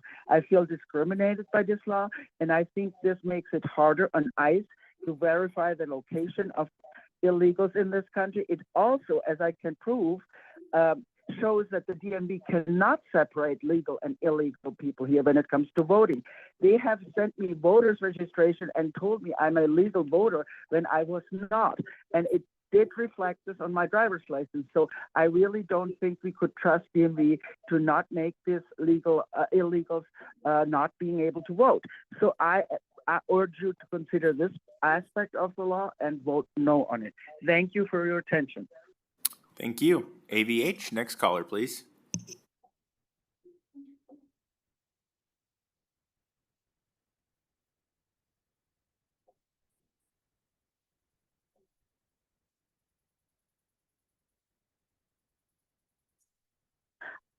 Hello, this is Pauline Lee, spelled L-E-E, testifying. Thank you, Chairman Watts. This is actually a highway safety issue if AB 140 passes. Driver authorization cards are supposed to serve as a temporary gap measure to give the driver experience in operating a vehicle so that the driver can then ultimately pass the driver's test. The goal is for the person to obtain a driver's license issued by the state of Nevada. So you not only need additional documentation, but as you remember, the person also has to go through the dreaded practical driver's license test that, as some of our teenage drivers recall, was one of the most difficult practical tests they had to take. Many of the advocates for AB 140 talk about that it's a simple fix, a simple renewal process, but there is nothing simple about extending a driver's authorization card. The goal for them should be to eventually get a driver's license.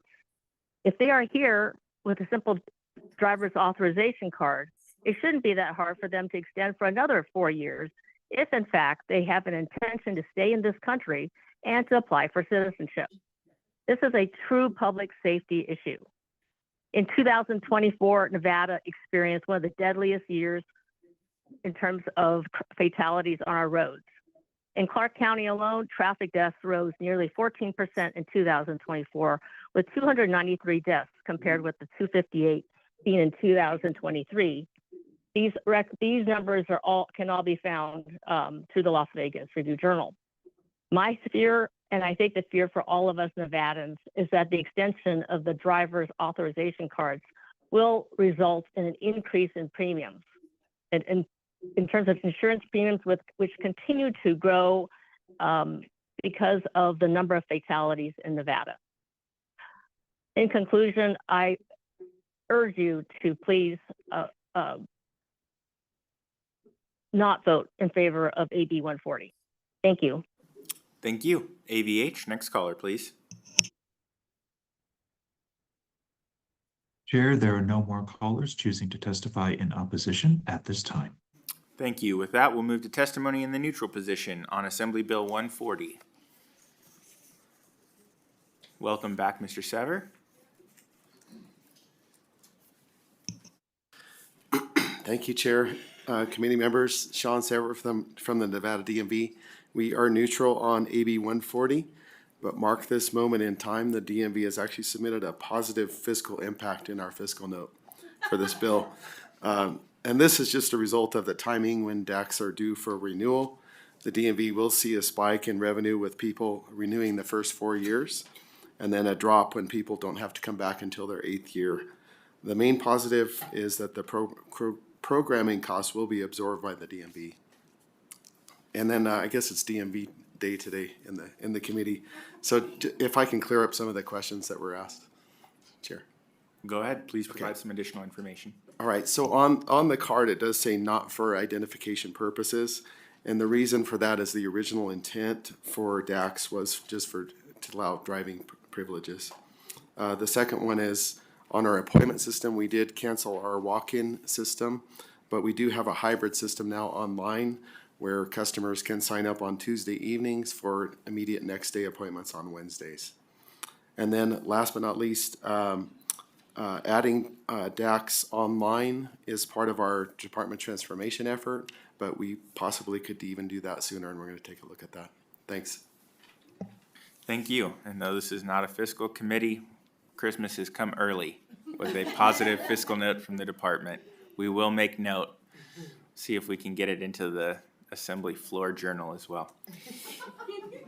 Seeing nobody else coming forward to provide neutral testimony, either in Carson City or in Las Vegas, AVH, do we have anyone wishing to provide neutral testimony by phone? Chair, there are no callers choosing to testify in neutral at this time. Thank you. Would the sponsor like to make any closing comments?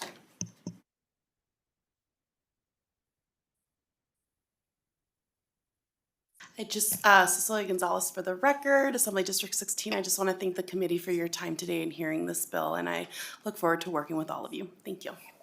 Thank you. With that, I'll close the hearing on Assembly Bill 140, and we'll open the hearing on Assembly Bill 168, which revises provisions relating to bicycles, electric bicycles, and electric scooters, at least for now.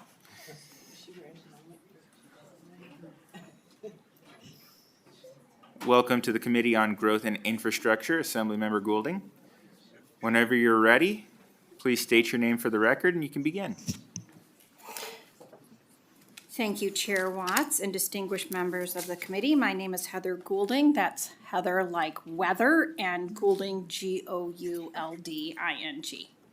I represent Assembly District 27 in Washoe County.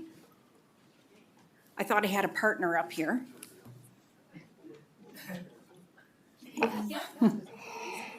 It's my privilege today to present Assembly Bill 168, which seeks to revise certain traffic laws that impact the safety of bicyclists in Nevada. I am joined now, thank you so much for joining me, by Kai Plaskin, who represents the Nevada Bicycle Coalition, and he will be able to assist in addressing any questions that you might have. Intersections are the most dangerous places for bicyclists. In fact, more than 25% of all cyclist fatalities occur in intersections. This presents a significant concern, as cyclists are naturally eager to clear intersections as quickly as possible to minimize their exposure to these potential hazards. However, current Nevada traffic laws require cyclists, just like motorists, to come to a full stop at stop signs. The challenge is that bikes aren't like cars. While both cars and bikes lose momentum when stopping, bicycles require a significantly higher level of effort to regain speed and momentum. This struggle to regain momentum in order to safely proceed through an intersection is a real concern to cyclists. They often approach intersections cautiously, checking for traffic before proceeding if it's safe to do so.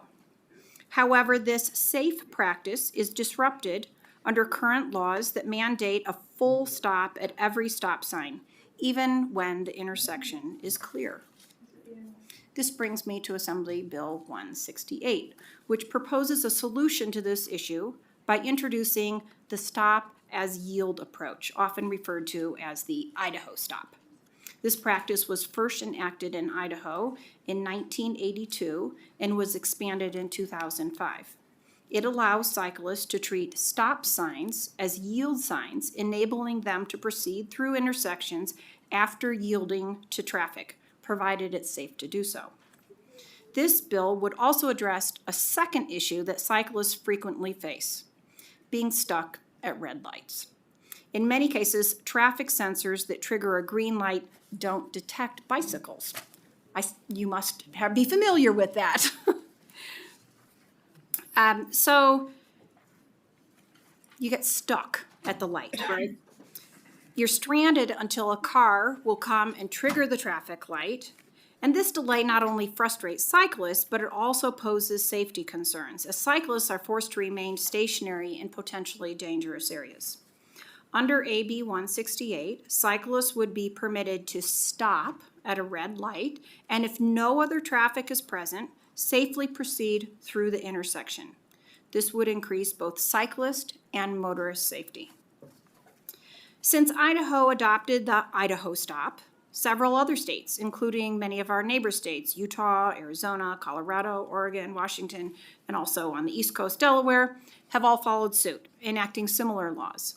In fact, studies in Idaho and Delaware have shown positive outcomes following the adoption of the Idaho stop. Idaho saw a 14% decrease in cyclist injuries from traffic collisions the year after implementing this law. Delaware reported a 23% decrease in cyclist-related accidents at intersections within 30 months of adopting the law.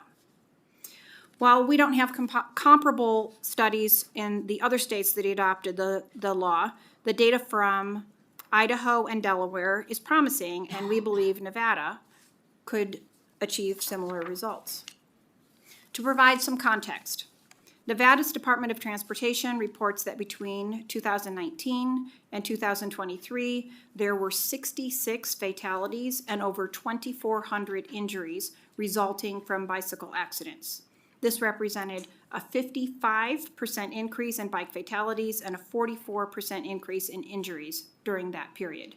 These statistics highlight the urgent need for safer practices in our state. Some of the key provisions in AB 168. First, the bill would allow cyclists to treat stop signs as yield signs at intersections, enabling them to proceed safely through if no other traffic is present while otherwise yielding to pedestrians and vehicles. And secondly, it addresses the issue of traffic lights that fail to detect bicycles. It would allow cyclists to proceed through a red light if no traffic was present, further reducing delays and enhancing safety. Importantly, AB 168 does not change the right-of-way laws. Cyclists must yield to oncoming traffic and stop if they are not the first to a stop sign at an intersection. Adopting AB 168 would align Nevada's laws with recommendations from the National Highway Traffic Safety Administration, which found that similar laws have led to increased safety for cyclists in states where these laws have been evaluated. Furthermore, these laws can have positive effects on traffic flow, the environment, and overall transportation. We understand that the concept of cyclists proceeding without stopping may seem counterintuitive to some. And in our discussions with law enforcement, their main concern centered around electric bikes and electric scooters. To address this, a conceptual amendment has been introduced that excludes electric bikes and electric scooters from the bill, ensuring that it applies only to traditional bicycles. As someone who is deeply committed to the safety of cyclists, I can personally relate to the concerns facing cyclists. I always wear my helmet, and I made sure that my kids always wore their helmet, and they do, even as adults, I'm happy to report. Like many cyclists, we care deeply about promoting safe and responsible cycling practices. Chair Watts and members of the committee, AB 168 aims to reduce risk for cyclists, improve safety, and create a more bicycle-friendly environment in Nevada. By adopting this bill, we can make intersections safer for cyclists and better align Nevada with the growing movement towards safer cycling laws in other states.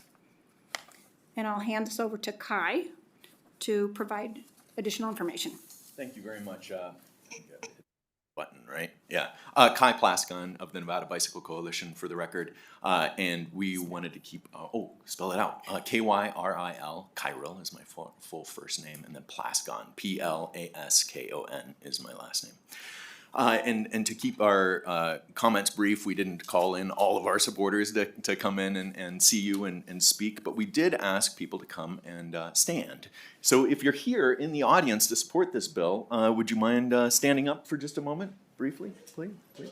So you can see some of the folks who might like to speak, and we do have some really young kids here on the right-hand side of the room who are interested in speaking, some small business representatives, and then my parents are there in the back who are have ridden around the world on their bicycles, and they're here to support it as well. I want to provide a little bit of, and I think that what we're going to do is provide a little bit. You can go ahead and sit down. Thank you. I want to provide a little bit of anecdotal, why this is important from an anecdotal perspective.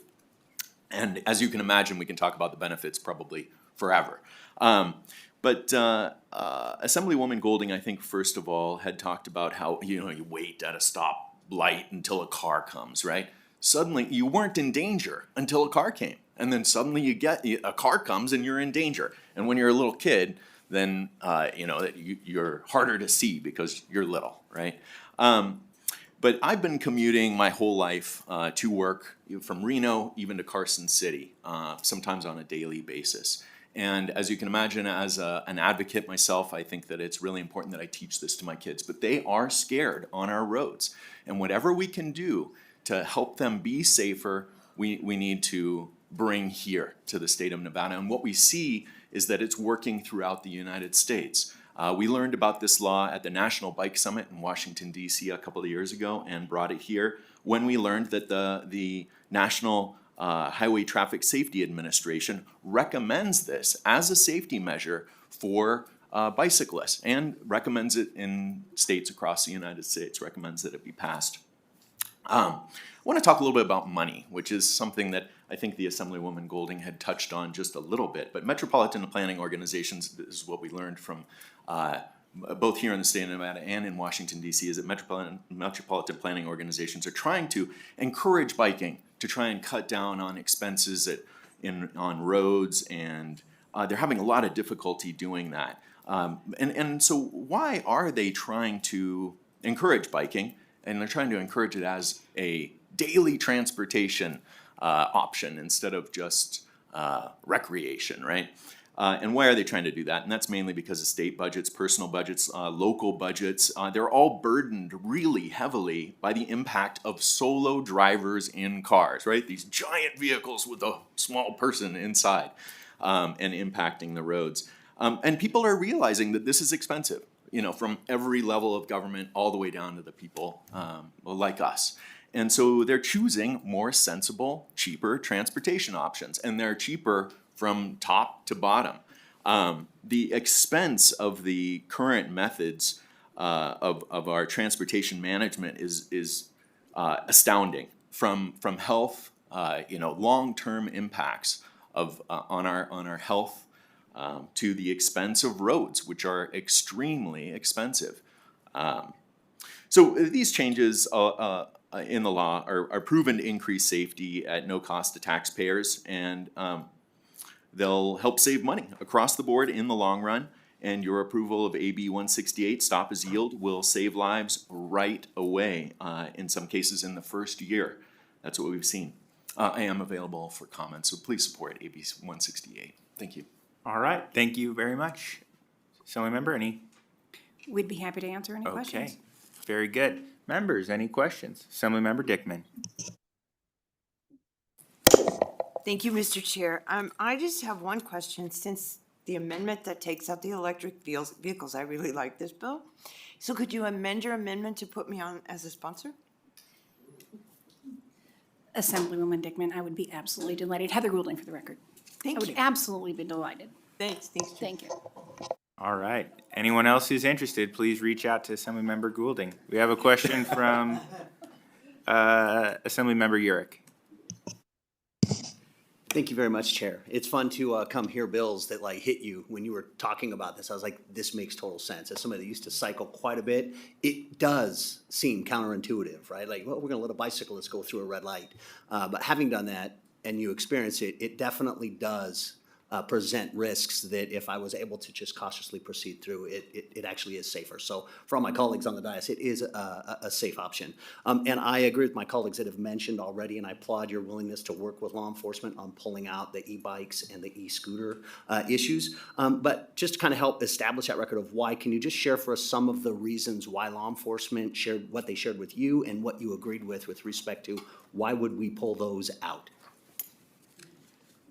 Couple of reasons, and I think that we'll have some folks that are come up later, so you might ask them directly, so instead of getting it filtered through me. But I think that some of the concerns revolve around almost a gray area between an electric bike and a progression to a motorcycle.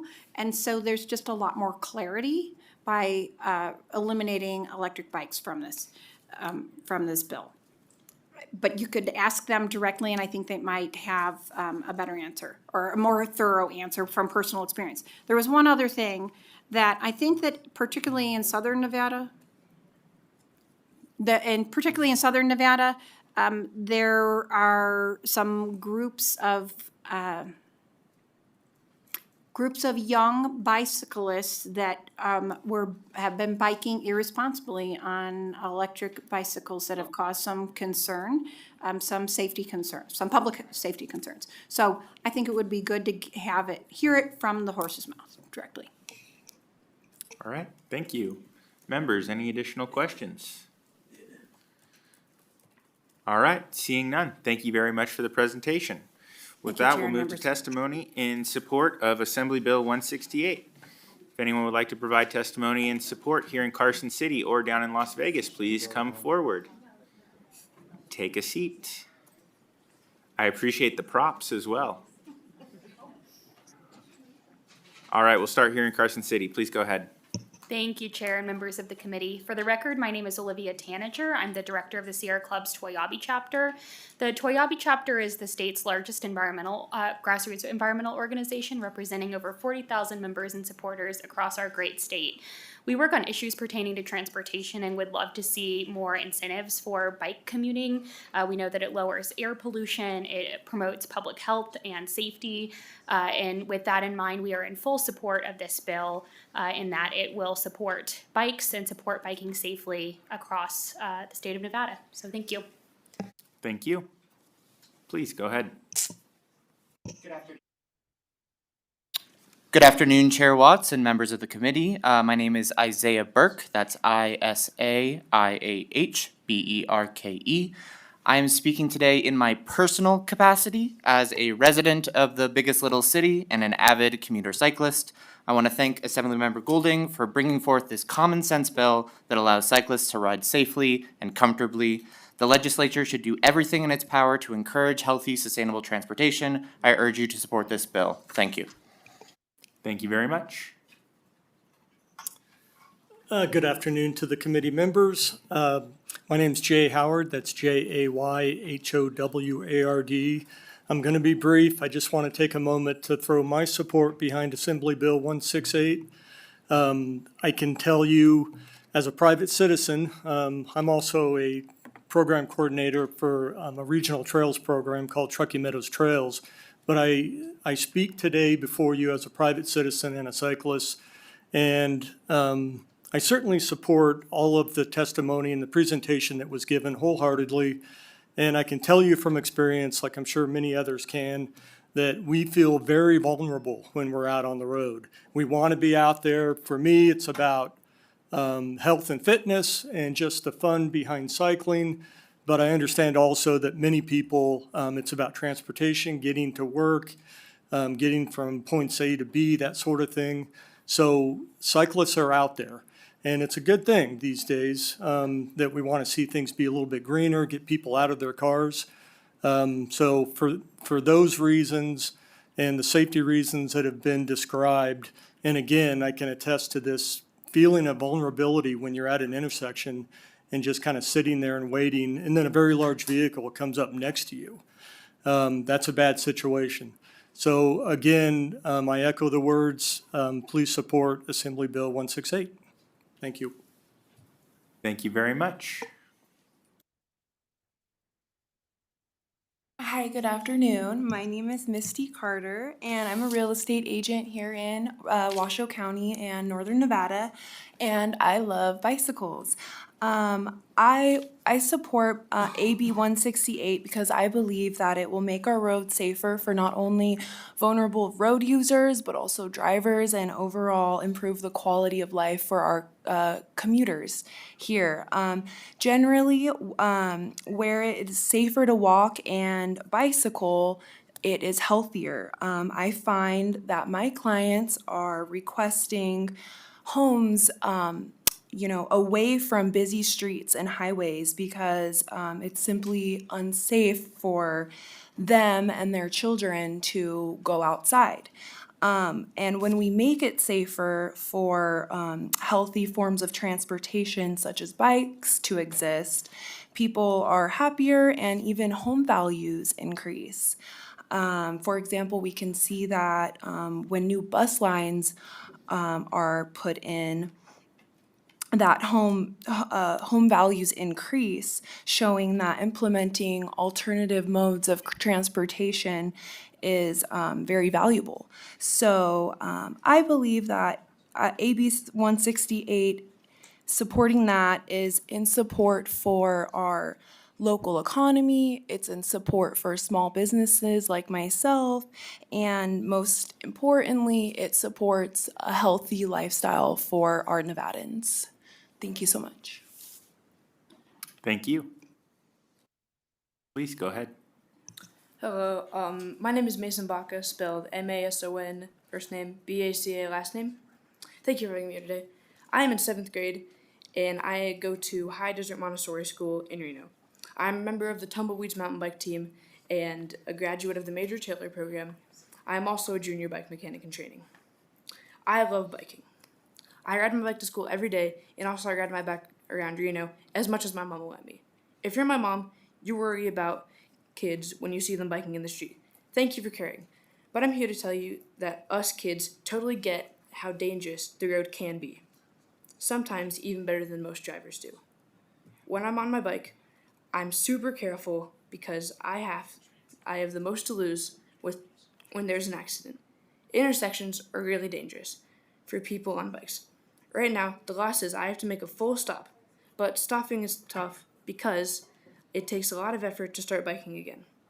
And when I move slowly through an intersection, it makes it more hard for me to get through and drivers to hit me. Plus, a stopped biker is a lot harder to see than a moving one. The law right now puts me at risk. I do not want to get hit by cars, and I do not deserve a ticket for keeping myself safe. Please support AB 168 for young bikers like me. Thank you. Thank you. Good job. Hi, my name is Ava Plaskon, spelled A-E-V-A-P-L-A-S-K-O-N. I am 8th grade at Swope Middle School. Thank you for having me here today. I ride my bike just about every day. I know many of you see kids riding bikes and it makes you nervous. Thank you for being worried about us. What is important for you is to know that we are very aware of the dangers on the road, probably more so than a lot of drivers. When I am on my bike, I know that I have the most to lose if a driver crashes into me. So I am very hyper aware of my surroundings and I am paying close attention to where cars are. I also know that intersections are the most dangerous for us. That is why when I come up to an intersection, I look left, right, and left again when it is safe. I go rolling through without stopping so I can get out of the danger zone as quickly as possible. Unlike a driver, stopping creates a lot of problems for kids on bikes like me.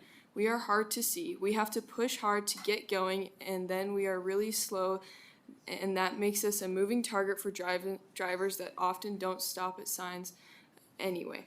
Right now, the law puts me in danger or risk of getting a ticket or having the police come and talk to my dad. This discourages me and others from riding, and it's unsafe for kids on bikes. Please support AB 168. Do it for the safety of kids like me. Thank you. Thank you very much.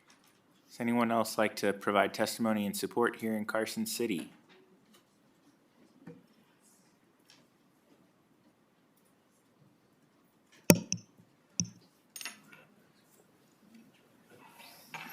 Good afternoon. My name is Chelsea Kinchlow, Kinchloe. I represent an advocacy group here in Carson City called Muscle Powered, where we advocate for a walkable and bikeable Carson City and have done so for the past 26 years. And we are in support of AB 168. Thank you. Thank you. And before we go down to Las Vegas, I just want to congratulate some of our presenters who I think we're giving public testimony for the first time. You did a great job, and we're always happy to have people participating in our democratic process. So we hope you'll continue to keep it up. With that, we'll go down to Las Vegas. Please go ahead. Good afternoon, Chair Watts and members of the committee. My name is David Swallow, D-A-V-I-D S-W-A-L-L-O-W, Deputy Chief Executive Officer at the Regional Transportation Commission of Southern Nevada. The RTC and I also personally would like to express our support for Assembly Bill 168. We commend the Nevada Bicycle Coalition and Assemblymember Golding for their efforts in advancing protections for bicyclists. AB 168 is a crucial step forward toward improving bicyclist safety and mobility in our state. The RTC of Southern Nevada recognizes and promotes bicycling as a viable mode of transportation. Intersections pose a significant risk for bicyclists, accounting for 26% of fatalities nationwide in 2020. AB 168 addresses this concern by allowing bicyclists to treat stop signs as yield signs when safe to proceed. And safe to proceed cautiously through red lights after stopping under specific conditions. This change will help bicyclists clear intersections more quickly and efficiently, reducing their exposure to potential conflicts when it is safe to proceed. Similar laws have been successfully implemented in 8 other states, leading to fewer crashes and improved traffic flow. The RTC values its strong partnership with the Nevada Bicycle Coalition and other stakeholders, such as the Southern Nevada Bicycle Coalition, in promoting bicycle safety, education, and advocacy. Updating Nevada's traffic laws to reflect the practical realities of cycling will not only enhance safety, but encourage more people to bike as a mode of transportation, advancing our regional goals of sustainability and multimodal connectivity. We appreciate the committee's time and consideration. We urge your support for AB 168. Thank you for the opportunity to provide public comment. Thank you for your comments, Mr. Swallow. Nice pin. Thank you. Seeing nobody else in Las Vegas, AVH, does anyone wish to provide testimony in support of AB 168 by phone? Testify in support of Assembly Bill 168, please press star 9 to take your place in the queue.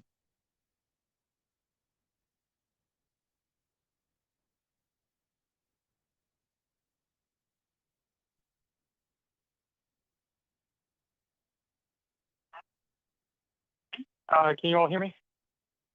Yes, we can. Please go ahead. Hopefully. Hey, my name's Nathan All good. Unfortunately, you're breaking up. Did you get my name? We're having trouble hearing you, so you could try to continue, but you can also send your remarks in writing if you're not able to get better reception to us. Sorry, yeah, let me just take a second here. Please let me know if it does improve at all. Yep, you sound good right now.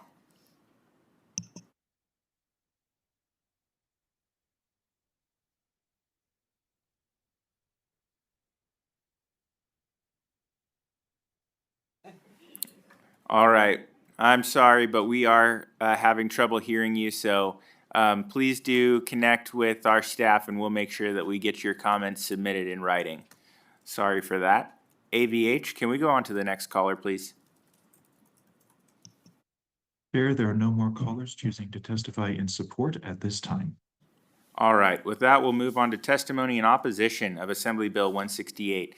Anyone wishing to provide testimony in opposition, either in Carson City or Las Vegas, please come forward. Seeing nobody coming forward at this time, AVH, would anyone like to provide testimony in opposition to AB 168 by phone? To testify in opposition to Assembly Bill 168, please press star 9 to take your place in the queue.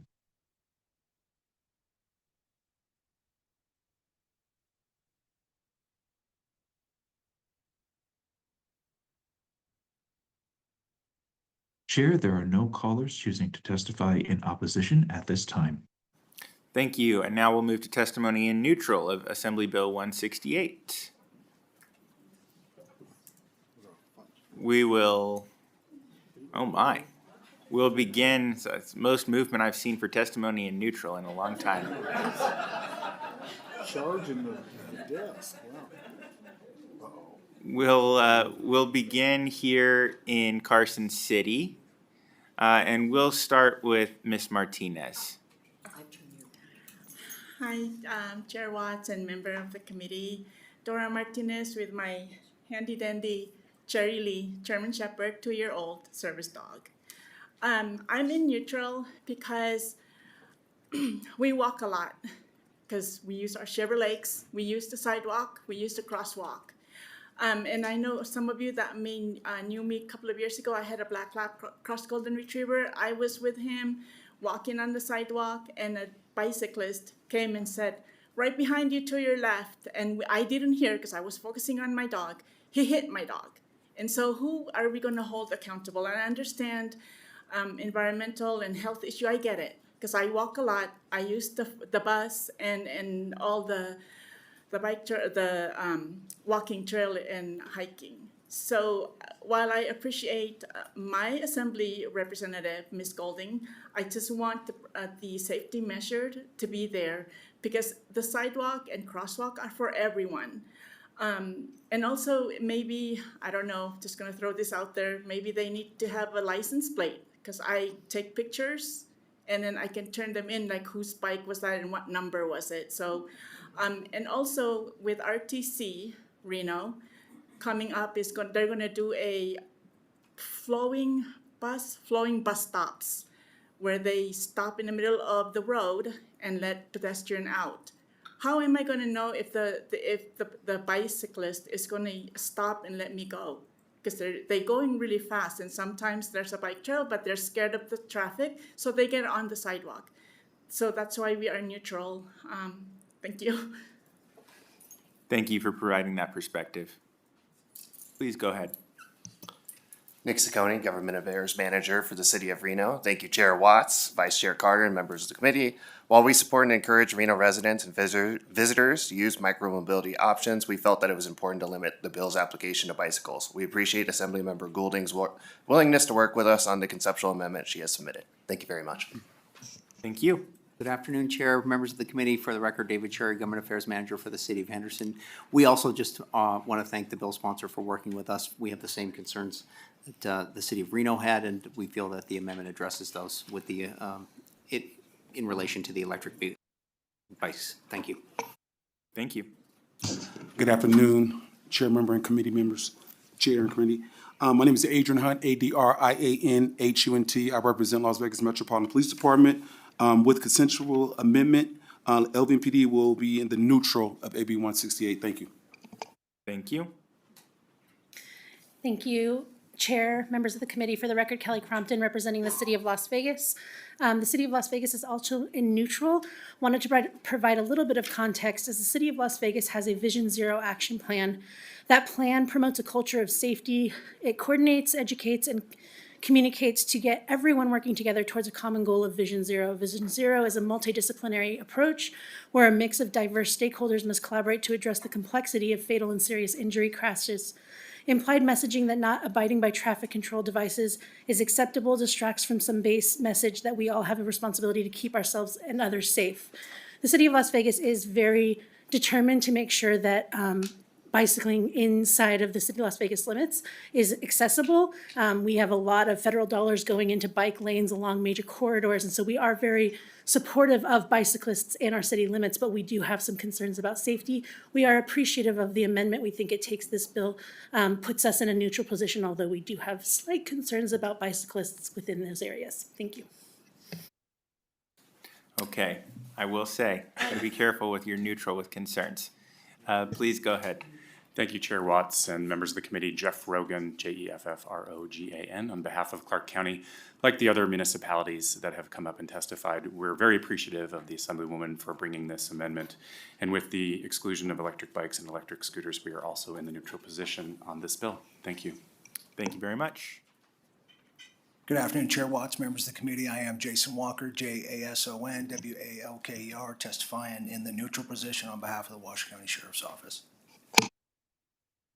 All right, thank you very much. We'll go down to Las Vegas now.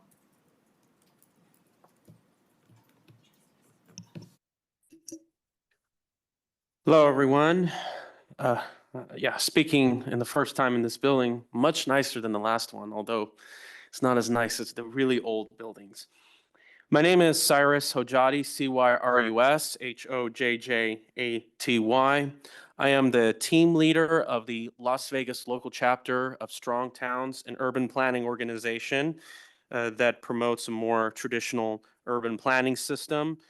We do appreciate that there's a bill to incentivize bicycling and electric scooters. Uh, I'm kind of in support and neutral. I apologize about that. I just wanted to hear if there was potential opposition that maybe I should be aware about.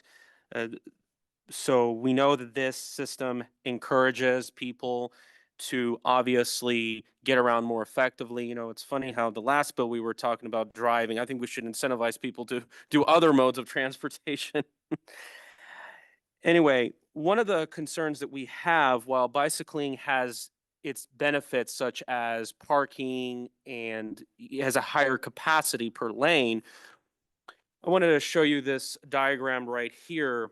On this top part of the diagram, you can see this is a typical arterial like Flamingo, Rainbow, Blue Diamond, 45 miles an hour, 6 lanes. It kind of functions as a highway and a street. The issue is that if we're going to promote bicycling, we want it to be in a street that's safe for bicyclists, including the speed, the design, the median, the width, protected lanes.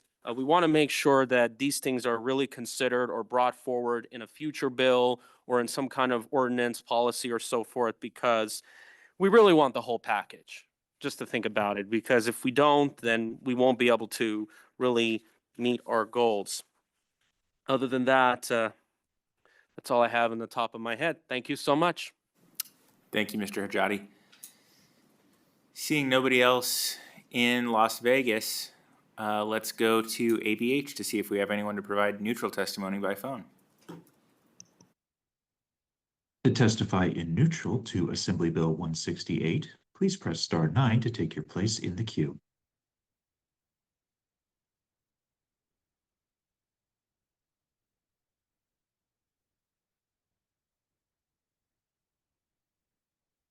Hey, can you all hear me? Yes, we can. Go ahead. Hey, my name is Jonathan Mayer. I tried to call earlier, but my connection was bad before I moved over, but I'm not sure what the rules are. Am I still permitted to testify in support? Yes, quickly? yes, you are. We will classify your testimony as in support. Please go ahead. Thank you. I appreciate that. Athan Mayer, Mayer.